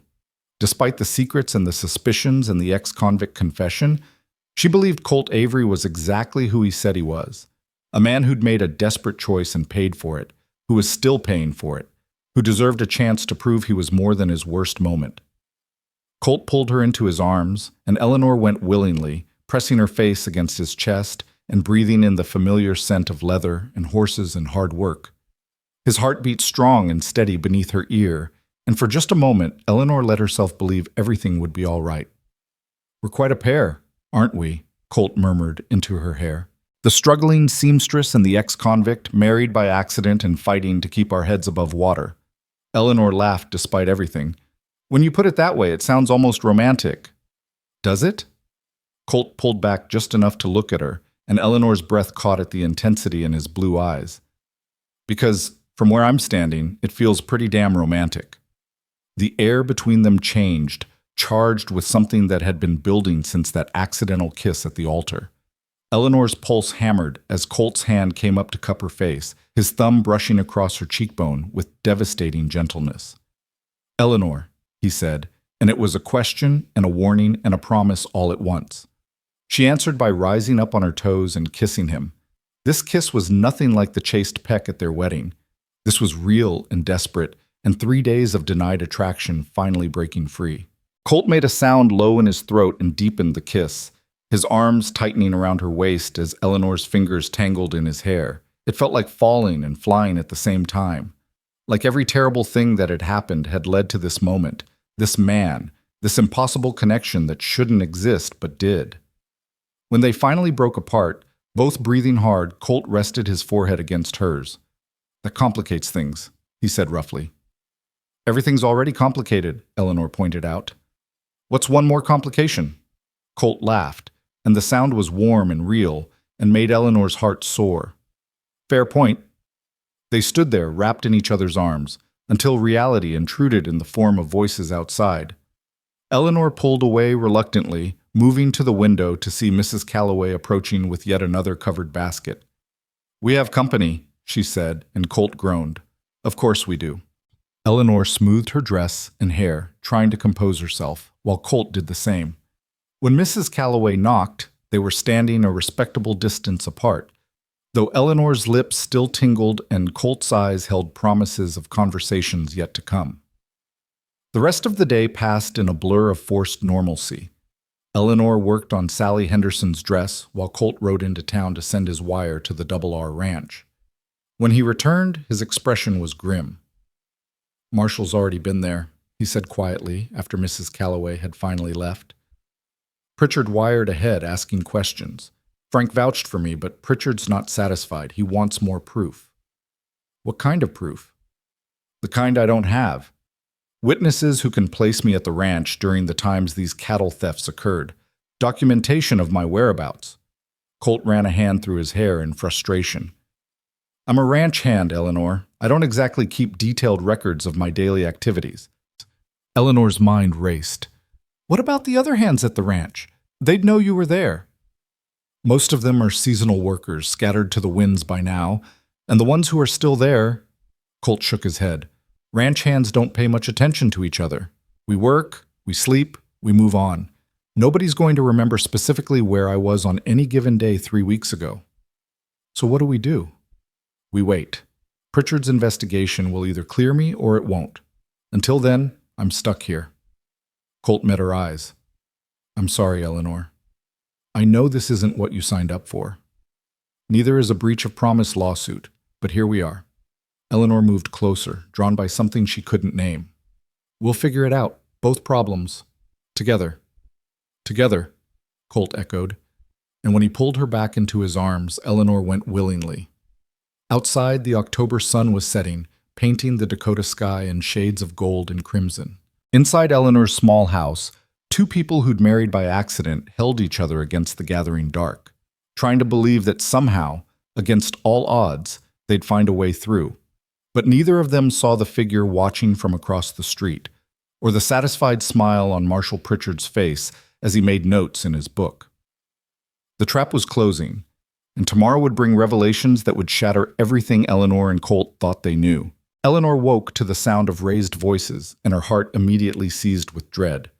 Dawn had barely broken, the sky outside her window still more gray than gold, but downstairs she could hear Colt's voice, sharp with anger, and another voice she recognized with sinking certainty as Marshall Pritchard's. She dressed with shaking hands, not bothering with her corset, just throwing on her simplest dress and hurrying downstairs. What she saw made her blood run cold. Colt stood in the middle of her parlor, hands raised slightly, while Marshall Pritchard held a revolver pointed squarely at his chest. Behind the marshal stood Thomas Hartford, and the expression on his face was one of smug satisfaction. "What's going on?" Eleanor demanded, her voice coming out stronger than she felt. "Mrs. Avery," Pritchard said without taking his eyes off Colt, "I'm placing your husband under arrest for cattle theft, property destruction, and evading lawful authority." "That's insane! He hasn't done anything." "Haven't I?" Colt's voice was bitter. "Turns out someone's been very busy making sure it looks exactly like I have." Thomas stepped forward, pulling a folded newspaper from his coat. Perhaps you should see this, Miss Price, since you seem so convinced of your husband's innocence. Eleanor snatched the paper, her eyes scanning the front page. The headline made her stomach drop. Notorious cattle thief strikes again. Cole Avery wanted in 4 territories. Below it was a sketch, rough but unmistakable.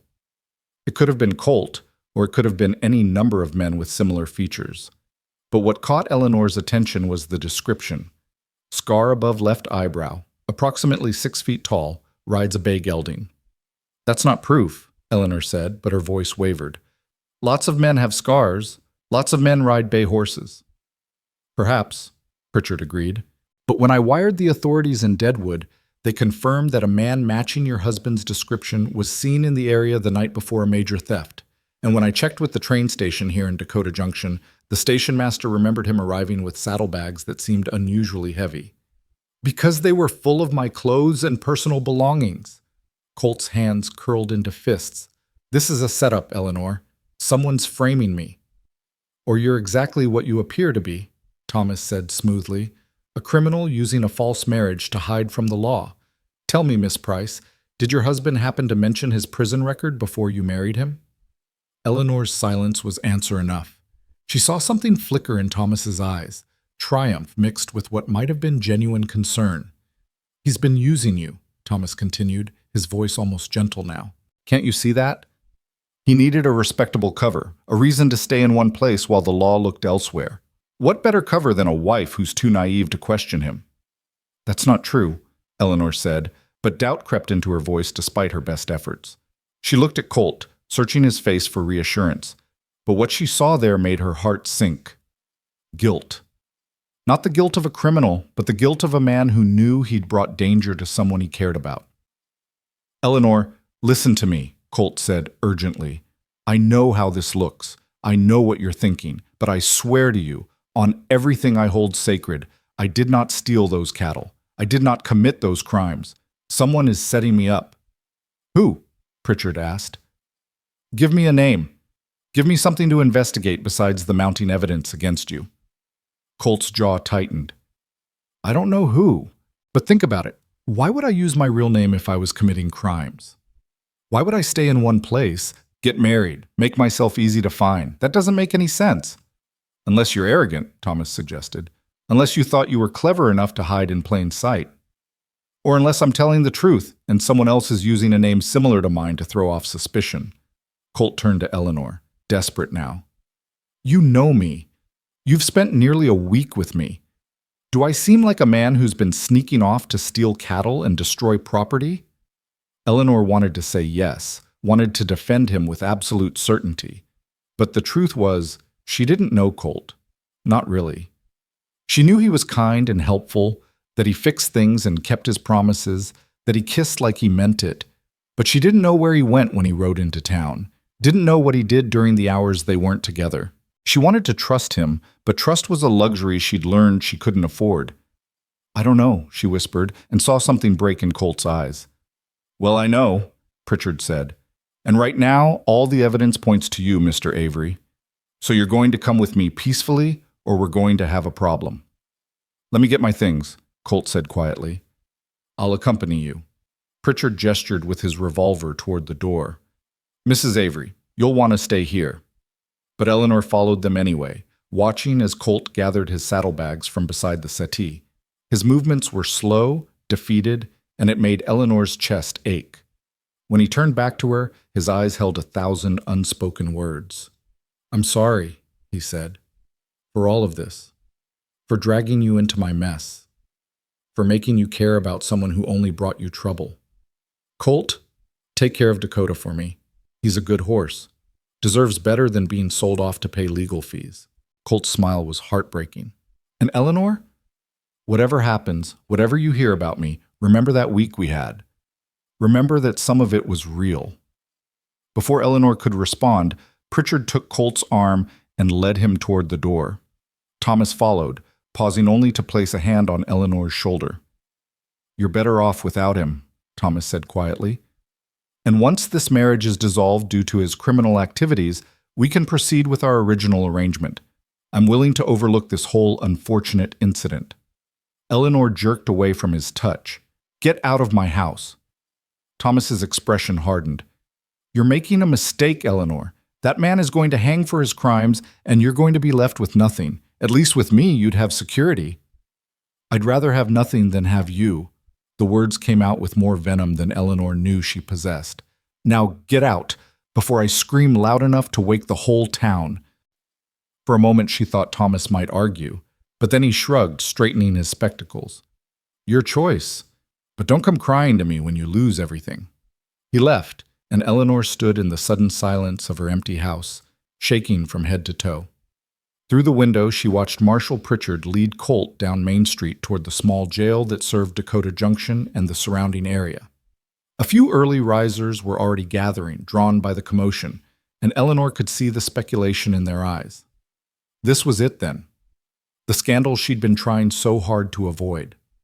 By noon, everyone in town would know that Eleanor Price's husband was a criminal, that her marriage was a sham, that she was exactly the foolish, desperate woman they'd always thought she was. Eleanor sank onto the same settee where Colt had slept for the past week, and let herself cry for the first time since her father died. She cried for her ruined reputation, for her failing business, for the lawsuit she couldn't fight, and the debt she couldn't pay. But most of all, she cried for Colt Avery, who'd fixed her porch and believed in her strength and kissed her like she was something precious.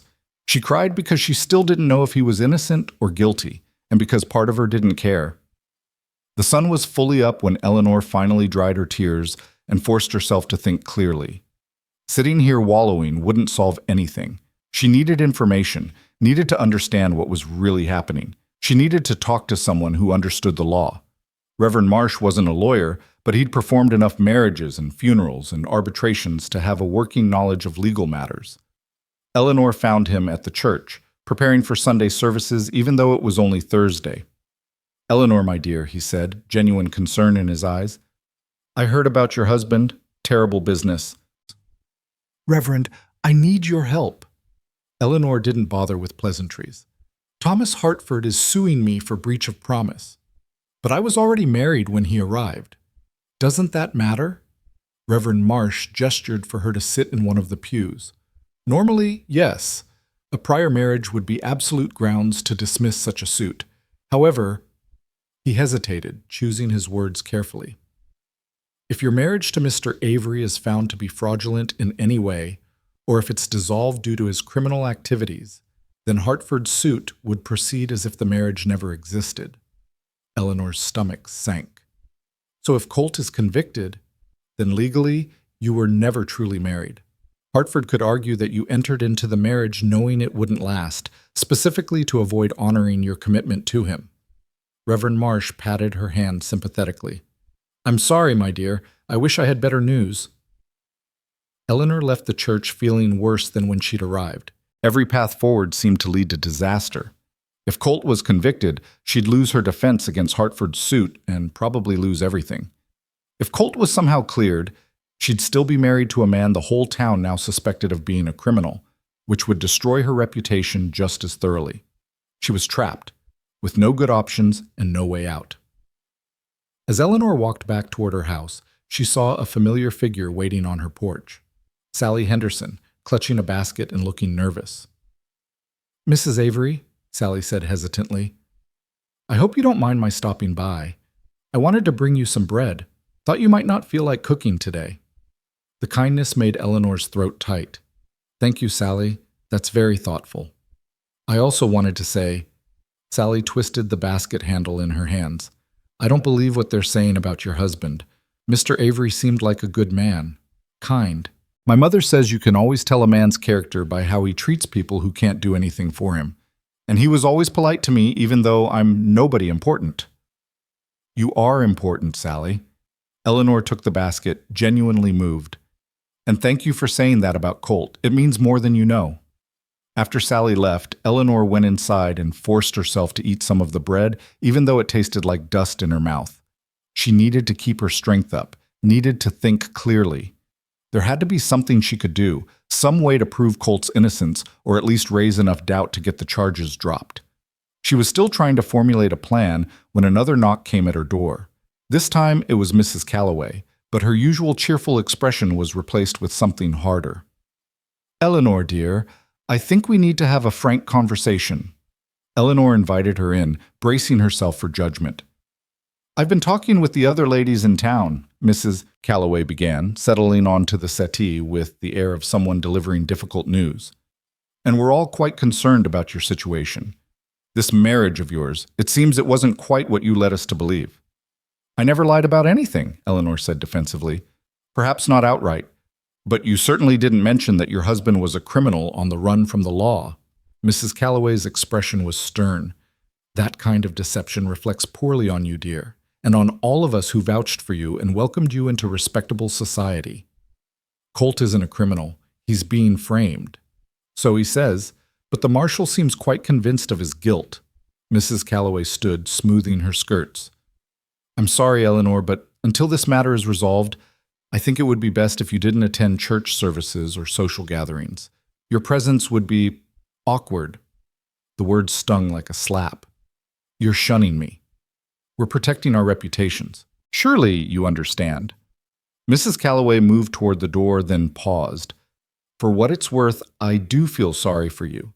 You were taken in by a charming scoundrel, just like so many foolish women before you, but that doesn't mean we all need to suffer the consequences of your poor judgment." After she left, Eleanor sat in numb silence. In less than 6 hours, she'd gone from respected married woman to social pariah. And the worst part was knowing it would only get worse. The rest of the day passed in a blur of similar visits. Mr. Peterson stopped by to inform her that he'd need payment on her account immediately, no more credit until her situation was clarified. The woman who'd commissioned a dress for the Christmas social sent a note withdrawing her order. Even young Sally's mother came by to politely but firmly suggest that Sally shouldn't be seen associating with Eleanor anymore. By evening, Eleanor felt like she'd been stripped bare, every bit of progress she'd made in the past week erased in a single morning. She was sitting in the dark, unable to muster the energy to light a lamp, when she heard a sound from the barn. Her first thought was that someone was stealing Dakota, and she grabbed her father's old rifle from above the fireplace and ran outside. What she found was Colt, standing in the barn doorway with his hands raised. "Don't shoot," he said with a weak attempt at humor. "I'm already in enough trouble." Eleanor lowered the rifle, her hands shaking. "How are you here? Did you escape?" "Pritchard let me go, temporarily." Colt moved closer, and in the moonlight, Eleanor could see exhaustion etched into every line of his face. "New evidence came in. Seems there was another theft last night while I was locked up. Same signature, same description of the thief. Pritchard's having to reconsider his assumptions." Relief flooded through Eleanor so powerfully it made her knees weak. "So you're cleared?" "Not exactly. Pritchard thinks I might have an accomplice, someone who committed last night's theft to provide me with an alibi. He let me out because he doesn't have enough evidence to hold me, but he's not done investigating." Colt ran a hand through his hair, looking defeated. "Eleanor, I came to tell you something. I'm leaving." The words hit like a physical blow. "What?" "I'm leaving Dakota Junction, tonight, as soon as I can saddle Dakota and gather my things." Colt's eyes were dark with pain. "I can't stay here. Can't keep dragging you down with me. You were right to doubt me this morning. You barely know me, and I've brought you nothing but trouble." "That's not true, isn't it? Look at what's happened since I arrived. Your reputation is ruined, you're being sued, you're being shunned by the town, all because you made the mistake of marrying me." Colt stepped closer, and Eleanor could see the raw emotion in his face. "You deserve better than this, Eleanor. Better than me. And what about the lawsuit? If you leave, I'll have no defense against Thomas's claim. Tell them the truth, that I tricked you, that you didn't know about my past, that the marriage was never consummated.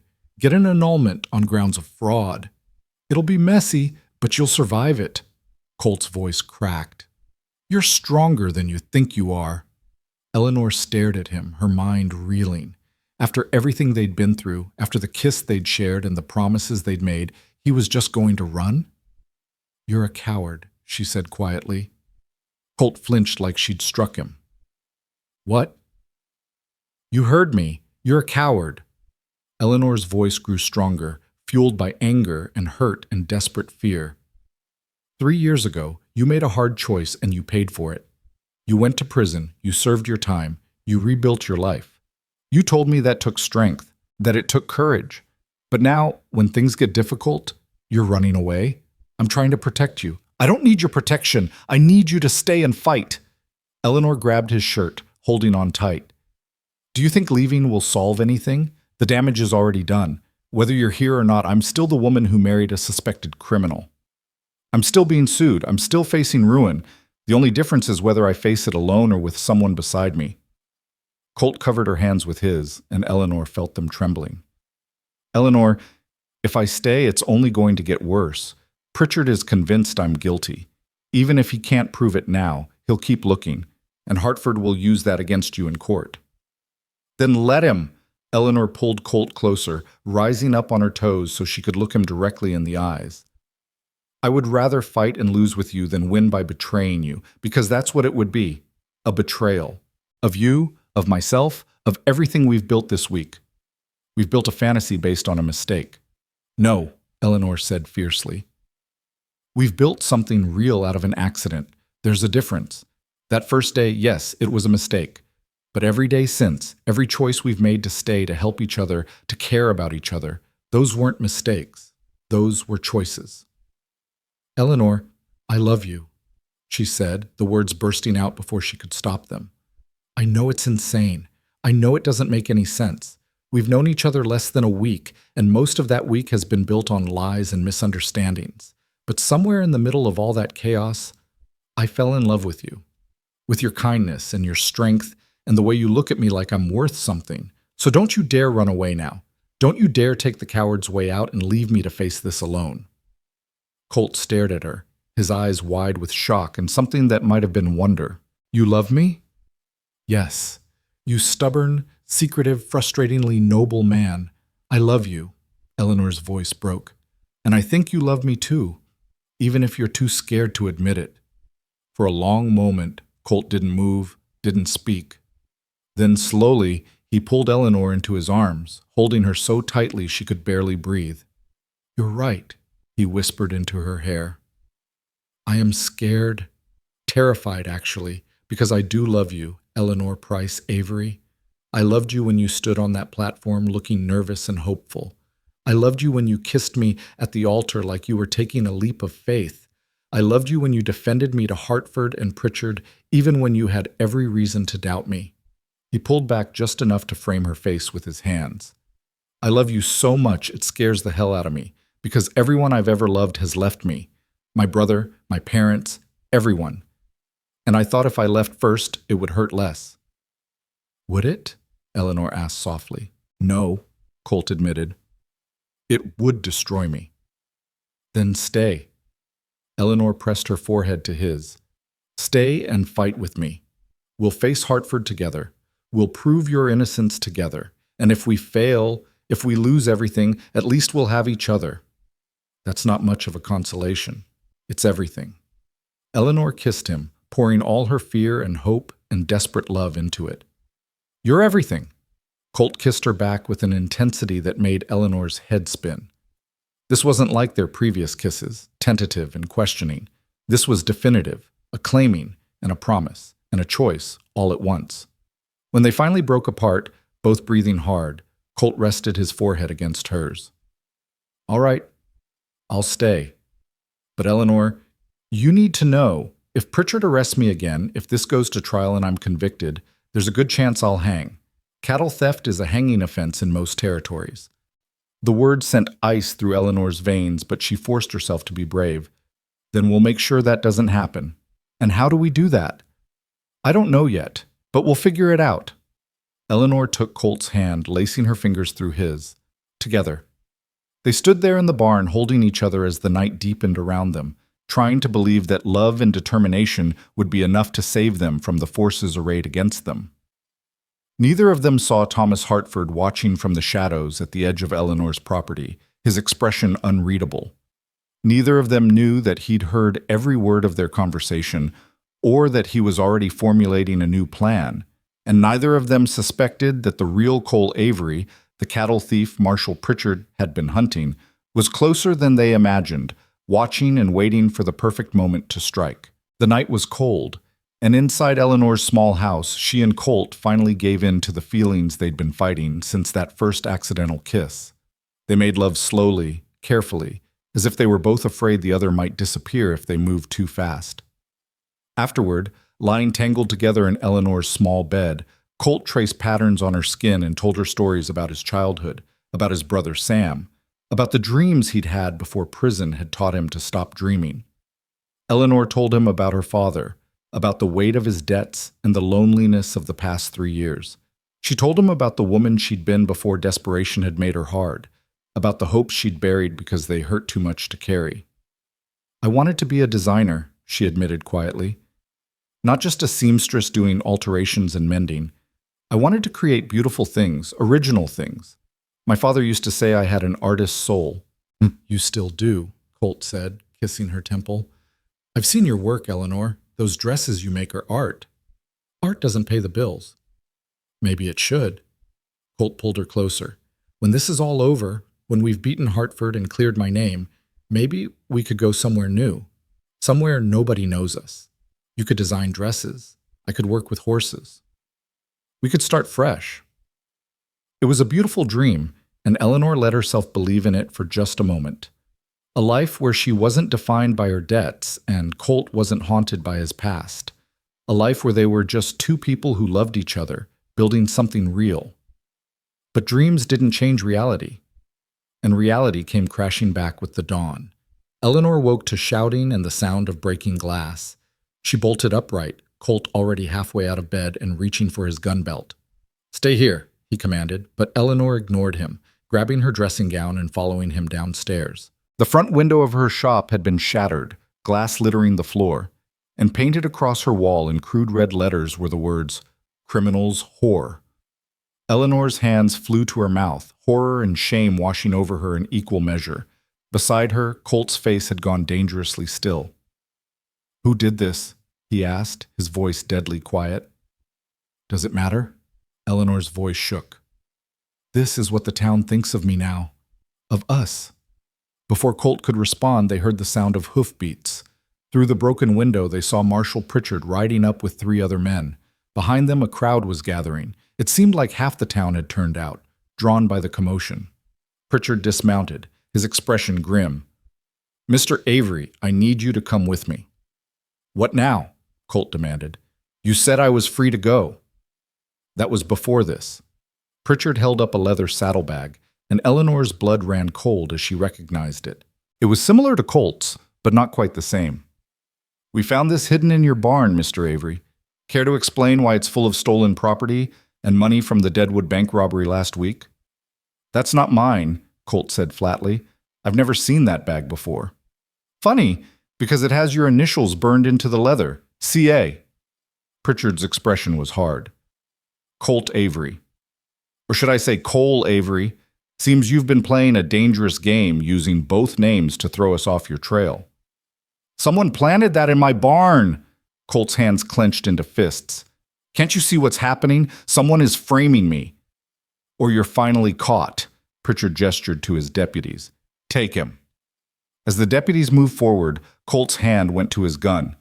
Eleanor saw it happening as if in slow motion, saw Colt's fingers wrap around the grip, saw Pritchard's eyes narrow, saw the crowd gasp and scatter. "Don't," Eleanor said sharply, grabbing Colt's arm. "Don't give them a reason to shoot you." Colt looked at her, conflict raging in his eyes. Then, slowly, he removed his hand from his gun and raised both hands in surrender. The deputies grabbed him roughly, and Eleanor saw them twist Colt's arms behind his back hard enough to make him grunt in pain. "You're making a mistake," Colt said to Pritchard. "The real thief is still out there, and while you're wasting time with me, he's getting away. The real thief is in my custody." Pritchard turned to Eleanor, and there might have been pity in his eyes. "Mrs. Avery, for your own protection, I suggest you distance yourself from this man. File for an annulment, cooperate with Mr. Hartford's lawsuit, and maybe you can salvage something from this disaster." "Go to hell," Eleanor said clearly. Pritchard's expression hardened. "Suit yourself, but don't say I didn't warn you." He mounted his horse, his deputies dragging Colt along behind. Your husband's trial will be in 2 weeks. I suggest you prepare yourself for the verdict. As they led Colt away, he looked back at Eleanor one last time. I didn't do this, he called out. Eleanor, you have to believe me. I do, she called back, not caring who heard. I believe you. But as the crowd murmured and pointed and whispered, as she saw the judgment and disgust in their faces, Eleanor wondered if belief would be enough. Because the evidence against Colt was damning, the town had turned against them both. And in 2 weeks, the man she loved might hang for crimes he didn't commit. And Eleanor had no idea how to stop it. The broken window became a symbol of Eleanor's new reality, shattered, exposed, impossible to ignore. She spent the morning sweeping up glass while neighbors crossed the street to avoid passing her house, while children whispered and pointed, while the respectable women of Dakota Junction clutched their skirts a little tighter, as if Eleanor's disgrace might be contagious. She could have boarded up the window, hidden the ugly words painted on her wall. Instead, she left them visible, a defiant reminder that she wasn't ashamed of loving Colt Avery, no matter what the town thought.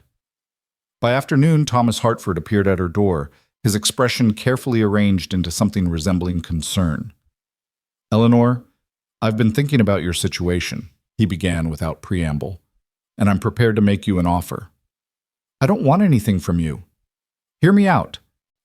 Thomas stepped inside without invitation, his eyes taking in the damage, the broken glass she'd piled in a corner, the paint still wet on the wall. This is only going to get worse. Avery's trial will be a spectacle. They'll drag your name through the mud alongside his. By the time it's over, you won't be able to show your face in decent society. Then I'll find indecent society. Eleanor crossed her arms. What's your offer, Thomas? Because I know you didn't come here out of the goodness of your heart. Thomas's mask of concern slipped, revealing the calculating man beneath.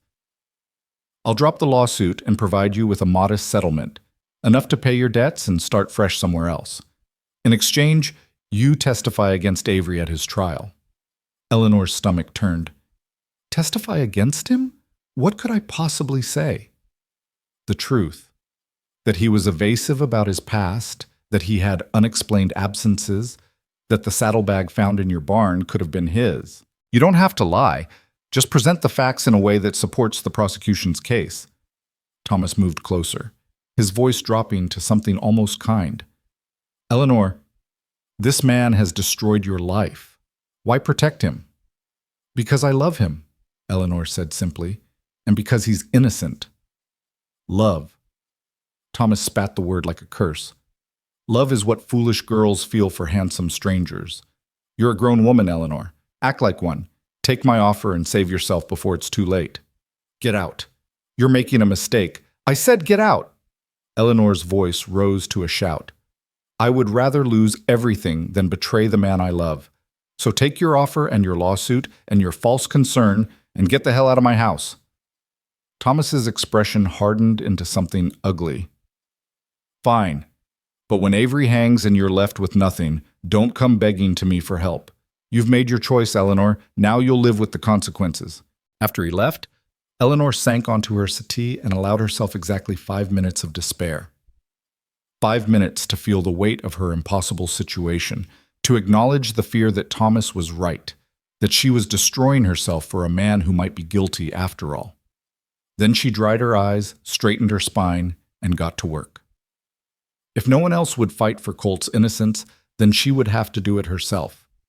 Eleanor's first stop was the jail, where she found Marshal Pritchard sitting at his desk, filling out paperwork with methodical precision. I want to see my husband, she announced. Pritchard looked up, something like sympathy in his weathered face.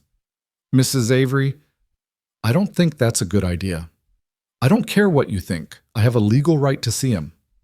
5 minutes, Pritchard said finally, standing and retrieving a ring of keys. And I'll be right outside the cell.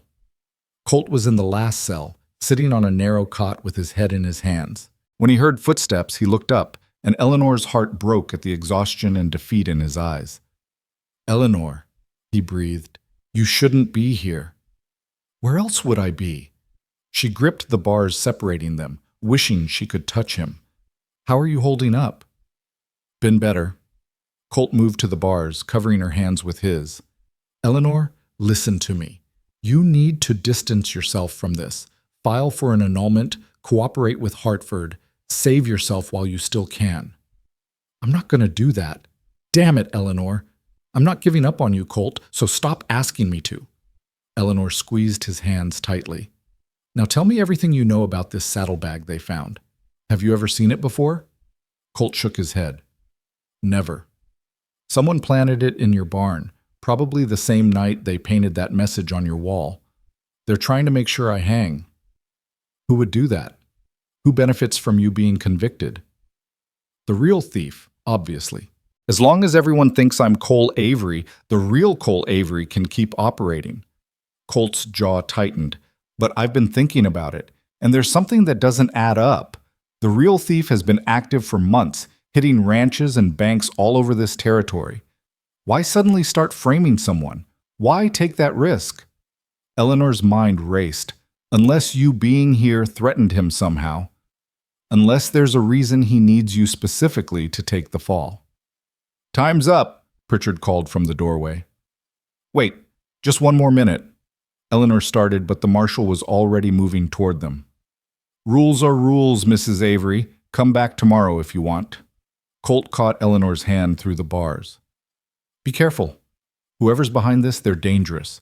They've already destroyed your window and your reputation. I don't want them hurting you. I can take care of myself, Eleanor said, though her voice shook slightly. I know you can, but let me worry about you anyway. Colt pulled her hand to his lips, pressing a kiss to her knuckles. I love you, Eleanor Price Avery. No matter what happens, remember that. Nothing's going to happen, Eleanor said fiercely. I'm going to prove your innocence, and then we're going to have that life we talked about, the fresh start, the new beginning. All of it. But as Pritchard escorted her out of the jail, Eleanor felt the weight of that promise. She had 2 weeks to save Colt's life, and she had no idea where to start. The answer came from an unexpected source that evening. Eleanor was attempting to repair her broken window with boards and nails when she heard a horse approach. She looked up to find a stranger dismounting, a young man, maybe 25, with nervous eyes and a guilty expression. Mrs. Avery? He asked hesitantly. Yes? My name's Ben Hutchins. I worked at the Double R Ranch with Colt. Ben twisted his hat in his hands. I heard what happened, and I had to come. Ma'am, Colt Avery is a good man, one of the best I've ever known, and I can prove he wasn't anywhere near Deadwood when that bank was robbed. Eleanor's heart leaped. How? Because he was with me and 6 other hands, helping move cattle to the northern pasture. We were gone for 3 days, and Deadwood's a 2-day ride from the ranch. There's no way he could have been in both places. Ben pulled a worn notebook from his pocket. I keep records of every job, every hand who works it, every day we're out. It's all here in writing. Eleanor took the notebook with shaking hands, flipping through pages of meticulous entries. There it was. Colt's name listed alongside 6 others, dated exactly when the Deadwood robbery occurred. Why didn't you come forward before? Eleanor asked. Ben's face reddened. I was scared, ma'am. Marshal Pritchard came to the ranch asking questions, and the boss told us all to keep our mouths shut, said he didn't want trouble with the law. But then I heard they found evidence in your barn, and I knew someone was setting Colt up. I couldn't stay silent anymore. This could save his life, Eleanor breathed. Will you testify? Will you tell the court what you told me? Yes, ma'am. That's why I'm here. Ben straightened his shoulders. Colt risked his job to help me when I first came to the Double R. Taught me everything I know about horses and cattle. I owe him. Eleanor wanted to hug this awkward, brave young man, but settled for shaking his hand firmly. Thank you, Mr. Hutchins. Thank you so much. There's one more thing you should know, Ben said hesitantly. About a month ago, a man came through the Double R looking for work. Said his name was Cole Avery. We all thought it was funny, him having almost the same name as Colt. But the boss didn't hire him. Said something about the man gave him a bad feeling. This Cole, he was angry when he left. Real angry. Eleanor's pulse quickened. What did he look like? Similar to Colt, I guess. Same height, same build, but meaner looking, if that makes sense. Had a scar too, but his was on his right eyebrow, not his left. Ben frowned. You think he's the one framing Colt? I think it's a very good possibility. Eleanor's mind was racing now, pieces clicking into place. This Cole Avery shows up at the ranch, gets turned away, and then suddenly cattle start getting stolen and someone matching Colt's description is blamed. It's not a coincidence. What are you going to do? First, I'm taking you to Marshal Pritchard. He needs to hear your testimony and see your records. Eleanor grabbed her shawl. Then I'm going to find this real Cole Avery before anyone else gets hurt. Pritchard listened to Ben's testimony with a skeptical expression that gradually shifted to grudging interest. He examined the notebook, cross-referenced the dates, and finally leaned back in his chair with a heavy sigh. This does create reasonable doubt, he admitted. If Avery was where Hutchins says he was, he couldn't have robbed the Deadwood Bank. So you'll release him? Eleanor asked hopefully. Not yet. This proves he didn't commit one crime, but there are still others he's accused of. And there's still the matter of that saddlebag found in your barn. Pritchard tapped his fingers on his desk. But I'll look into this Cole Avery angle. If there really is someone using a similar name to commit crimes, I need to find him. I think I know where to start looking, Eleanor said. Thomas Hartford. Pritchard's eyebrows rose. That's a serious accusation, Mrs. Avery. Think about it. Thomas shows up in town the day after Colt and I get married. He's furious that I chose someone else, threatens to sue me, and suddenly evidence starts appearing that makes Colt look guilty. Evidence that would dissolve our marriage and force me back into Thomas's arms. Eleanor leaned forward. What if Thomas is working with this real Cole Avery? Or what if Thomas is Cole Avery? Hartford's a clerk from St. Louis. He has references, employment records. That could be faked, Eleanor interrupted. Have you actually verified any of it? Pritchard was silent for a moment. I'll look into it, he said finally. But Mrs. Avery, you need to be careful. If Hartford is involved in this, confronting him could be dangerous. More dangerous than doing nothing while my husband faces the gallows. Eleanor stood. I'm going to find the truth, Marshal, with or without your help. Eleanor didn't go home that night. Instead, she went to the one place she thought might hold answers, the hotel where Thomas Hartford was staying. The desk clerk was a young man Eleanor had made a shirt for last year, and he owed her a favor. It took some convincing and a promise of a new vest, but eventually he let her into Thomas's room while Thomas was at supper. Eleanor's hand shook as she rifled through Thomas's belongings, not entirely sure what she was looking for. She found the usual things: clothes, toiletries, a Bible that looked like it had never been opened. Then, in the bottom of Thomas's trunk, hidden under a false panel, she found it. A second saddlebag, identical to the one found in her barn.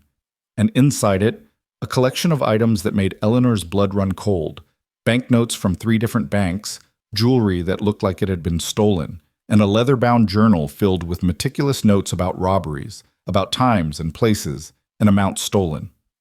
But it was the last page that made Eleanor's hands tremble. A list of names, each one crossed out except for 2. Colt Avery and Eleanor Price. Below the names, in Thomas's neat handwriting, final phase, frame Avery, force Eleanor to choose. If she chooses him, both hang. If she chooses me, problem solved. Eleanor's heart hammered as she realized the scope of Thomas's plan. He wasn't just a scorned suitor seeking revenge. He was the real Cole Avery, the cattle thief and bank robber who'd been terrorizing the territory for months. And he'd targeted Colt specifically because Colt's similar name and prison record made him the perfect scapegoat. She needed to get this evidence to Marshal Pritchard immediately. Eleanor was carefully replacing the false bottom of the trunk when she heard the door open behind her. Looking for something, Eleanor? Thomas's voice was cold, and when Eleanor turned, she saw he was holding a gun pointed directly at her heart. I found what I needed, Eleanor said, trying to keep her voice steady. The marshal will be very interested in your collection. The marshal won't see anything. Thomas closed the door behind him, locking it with his free hand. Because you're not leaving this room. People know I'm here. The desk clerk will say he never saw you. I paid him well to forget. Thomas moved closer, and Eleanor backed up until she hit the wall. You should have taken my offer, Eleanor. I was willing to be generous, to give you a way out. But you chose that criminal over security, over me. That was your mistake. The only mistake I made was ever writing to you in the first place. Eleanor's mind raced, searching for an escape. You're not a clerk from St. Louis, are you? You're Cole Avery, the real Cole Avery. Thomas smiled, and it was a terrible thing to see. Very clever. Yes, I'm Cole Avery.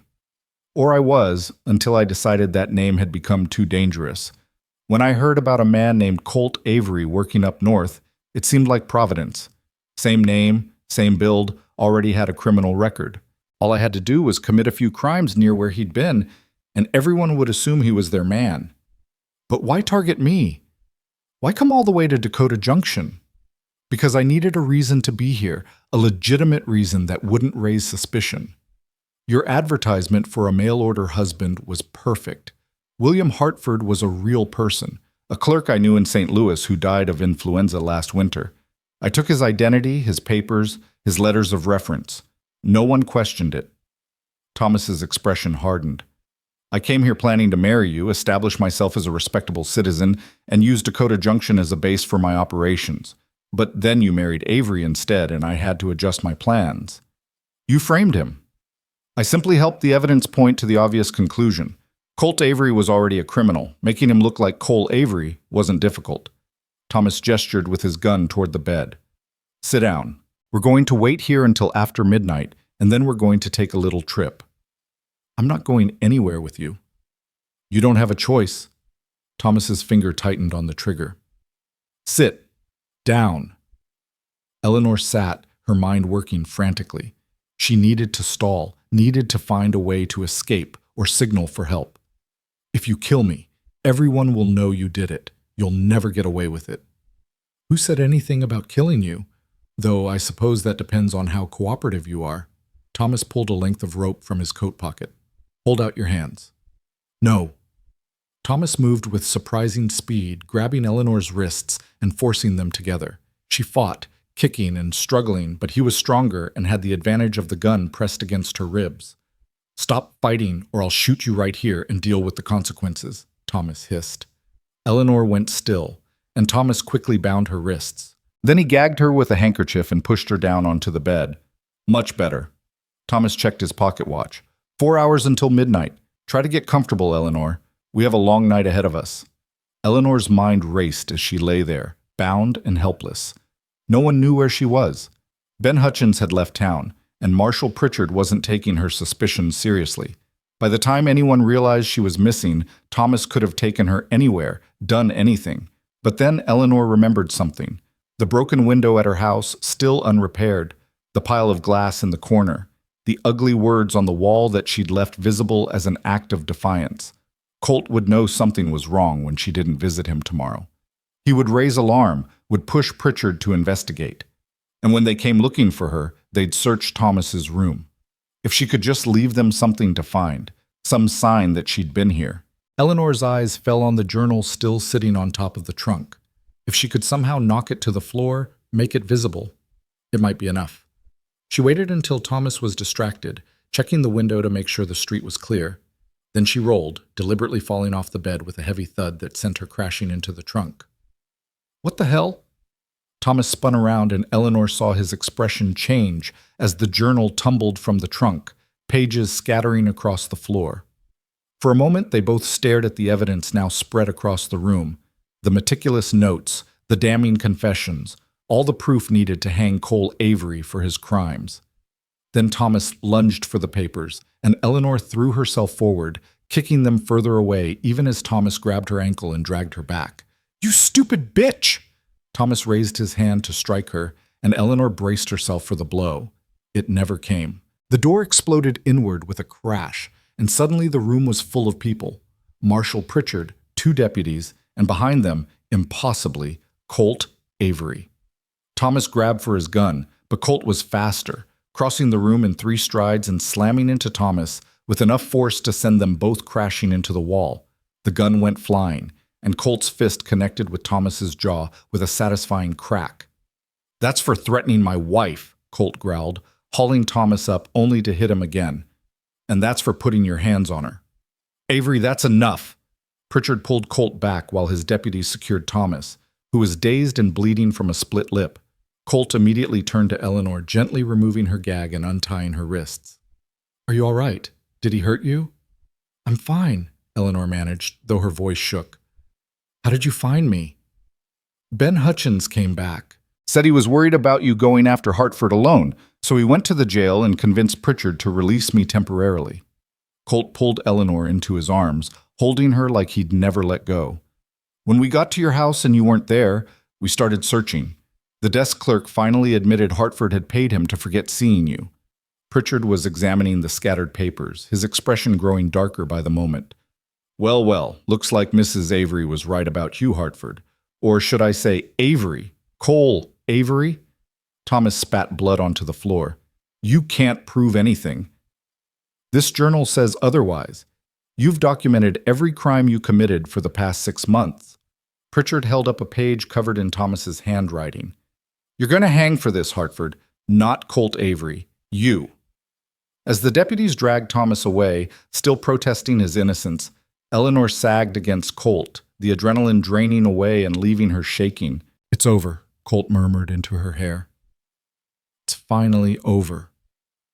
"Is it?" Eleanor pulled back to look at him. "Are you free? Really free?" Pritchard cleared his throat. "Based on this evidence and Mr. Hutchins' testimony, all charges against Colt Avery are dropped. You're a free man, Mr. Avery, and I apologize for the trouble." "Apology accepted," Colt said, though his tone suggested it wasn't quite forgiven. "Can we go home now?" "After you give your official statements tomorrow?" "Yes." Pritchard tipped his hat. "Mrs. Avery, that was brave work tonight. Foolish, but brave." After the marshal left, Colt and Eleanor stood in the destroyed hotel room, holding each other and trying to believe it was real. "I thought I'd lost you," Colt said quietly. "When Pritchard told me you'd confronted Hartford alone, I thought—" His voice broke. "Eleanor, don't ever scare me like that again." "I had to. You were going to hang, and no one else was going to save you." Eleanor cupped his face in her hands. "I told you I wouldn't give up on you. I meant it. I know you did.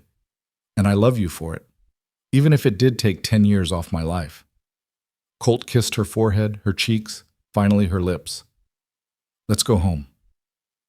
Home. The word had never sounded so sweet. The next morning, Dakota Junction woke to news that spread faster than prairie fire. Thomas Hartford was the real Cole Avery, the notorious cattle thief who'd terrorized 3 territories. Colt Avery, the man they'd all condemned, was innocent. And Eleanor Price Avery, the woman they'd shunned and painted obscenities about, was a hero who'd risked her life to uncover the truth. The town's shame was palpable. Mrs. Calloway appeared on Eleanor's porch before breakfast, wringing her hands. "My dear, I owe you the most profound apology. We all do. The way we treated you, the things we said, the things you painted on my wall." Eleanor gestured to the crude words still visible beside her broken window. Mrs. Calloway had the grace to look mortified. "I didn't personally, but I should have stopped it. Should have defended you." She pressed a basket into Eleanor's hands. "Please, let me make amends. Let us all make amends." By noon, Eleanor's house was full of offerings: food, fabric, money to repair her window, and apologies that ranged from sincere to self-serving. Eleanor accepted them with cool grace, making it clear that while she forgave, she wouldn't forget. Mr. Peterson offered to extend her credit indefinitely, and Mrs. Henderson commissioned 3 more dresses, paying in advance. Sally came by with tears in her eyes, apologizing for her mother's behavior and begging Eleanor to still be her friend. "Of course," Eleanor said, hugging the younger woman. "You were one of the few who never doubted me." The most surprising visitor came late in the afternoon. Marshal Pritchard, accompanied by a well-dressed man who introduced himself as Judge Morrison. "Mrs. Avery, Mr. Avery," the judge said formally. "I've reviewed the evidence in both your case and Mr. Hartford's lawsuit. I'm here to inform you that all charges and claims against you are dismissed. Furthermore, as Hartford was operating under a false identity when he filed suit, the entire proceeding is null and void." Eleanor felt Colt's arm tighten around her waist. "So we're free. Completely free. Completely free," Judge Morrison confirmed.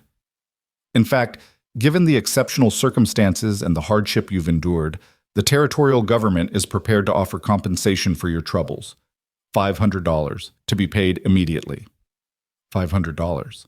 It was more money than Eleanor had seen in 3 years, enough to pay off her debts, repair her house, and still have something left over. We accept, Colt said before Eleanor could speak. With gratitude. After the judge left, Eleanor and Colt stood in their small parlor, still damaged, still bearing the scars of the past week, but theirs, and looked at each other. $500, Eleanor breathed. We could do anything, go anywhere. Where do you want to go? Colt asked. Eleanor looked around at the house she'd fought so hard to keep, at the dress shop that represented her independence, at the town visible through her broken window. A week ago, she would have said anywhere but here. But now, I want to stay, she said slowly. I want to rebuild, to make this shop into something worth having, to show this town that I'm not someone they can break. She looked up at Colt. But only if you stay with me. Really stay, not as part of a charade or because you're trapped. I want you to choose to be here. Colt was quiet for a long moment, and Eleanor felt her heart hammer with fear that she'd asked too much, assumed too much. Then he smiled, that crooked smile that had first caught her attention on the train platform what felt like a lifetime ago. Eleanor Price Avery, I stepped off that train planning to be here for a day. Then it was a week. Then it was however long it took to clear my name. But the truth is, from the moment you kissed me at that altar, I was never really leaving. Colt pulled her close, resting his forehead against hers. You're stuck with me, for better or worse, till death do us part. All of it. Those are wedding vows, Eleanor said, smiling through sudden tears. They are. And this time I mean every word. Colt kissed her softly. I love you, Eleanor. I choose you. I choose this life, this town, this future. All of it. Even the broken window? Especially the broken window. It's part of our story now. They stood there, holding each other in the golden afternoon light, two people who'd married by mistake and found something real in the chaos. Outside, Dakota Junction continued its daily rhythm, but something had shifted. The struggling seamstress and the ex-convict cowboy had become the couple who'd exposed a criminal and proved that love and courage could triumph over fear and prejudice. It would take time to rebuild everything that had been broken. Eleanor's reputation, her business, the trust between them and their community. But they had time now. They had each other. They had hope. And they had a future that stretched out before them like the endless Dakota prairie. 3 months later, on a cold January morning, Eleanor stood in front of her shop and admired her handiwork. The new sign above the door read, Avery and Avery, fine dresses and custom leatherwork, in elegant gold lettering. Inside, her sewing table sat beside Colt's workbench, where he crafted custom saddles and tack for ranchers throughout the territory. They'd used the compensation money wisely, paying debts, repairing the house, and investing in quality materials for both their trades. Eleanor's designs were gaining recognition beyond Dakota Junction, and Colt's reputation for honest work had spread faster than any gossip ever had. The broken window had been replaced with beautiful stained glass, commissioned from an artist in Denver. But Eleanor had kept the board with the painted words, storing it in the barn as a reminder of how far they'd come. Admiring your work? Colt emerged from the shop, wiping his hands on a rag. Our work, Eleanor corrected, leaning into him as he wrapped his arms around her from behind. I was just thinking about that first day, when you stepped off the train and turned my whole life upside down. Best mistake I ever made, Colt murmured, pressing a kiss to her temple. It wasn't a mistake, Eleanor said, turning in his arms to face him. It was fate. It was meant to be. Call it whatever you want, but we were always supposed to find each other. Even if it took a wrong ticket and a confused reverend and a criminal trying to frame me for his crimes. Especially then. Eleanor kissed him, sweet and lingering. The best stories always start with a mistake. A train whistle echoed across the prairie, and they both turned to watch the afternoon express pull into the station. Eleanor thought about the woman she'd been 3 months ago, standing on that platform hoping a stranger would save her from her loneliness and debt. She'd gotten so much more than she'd bargained for, not a savior, but a partner. Not security, but love. Not an escape from her problems, but the courage to face them. Colt took her hand, lacing his fingers through hers. Ready to go home, Mrs. Avery? I'm already home, Eleanor said, squeezing his hand. Wherever you are, that's home. They walked back to their house as the winter sun painted the sky in shades of pink and gold. Two people who'd married by accident and stayed by choice, who'd turned a mistake into a miracle, who'd proven that sometimes the wrong train brings you to exactly the right destination. Behind them, the new sign swayed gently in the Dakota wind, a symbol of everything they'd built together and everything they'd yet to become. The struggling seamstress had found her strength, the ex-convict had found redemption, and together they'd found something neither of them had been looking for, but both desperately needed. They'd found home, and as Eleanor looked up at Colt, saw the love and promise in his blue eyes, she knew that whatever challenges lay ahead, they would face them together. Because that's what partners did. That's what love meant. The wrong ticket had led her to the right stranger, and the stranger had become her husband, and the husband had become her heart. Some mistakes, Eleanor thought as they stepped into their warm house and closed the door against the winter cold, are really blessings in disguise. This one certainly was.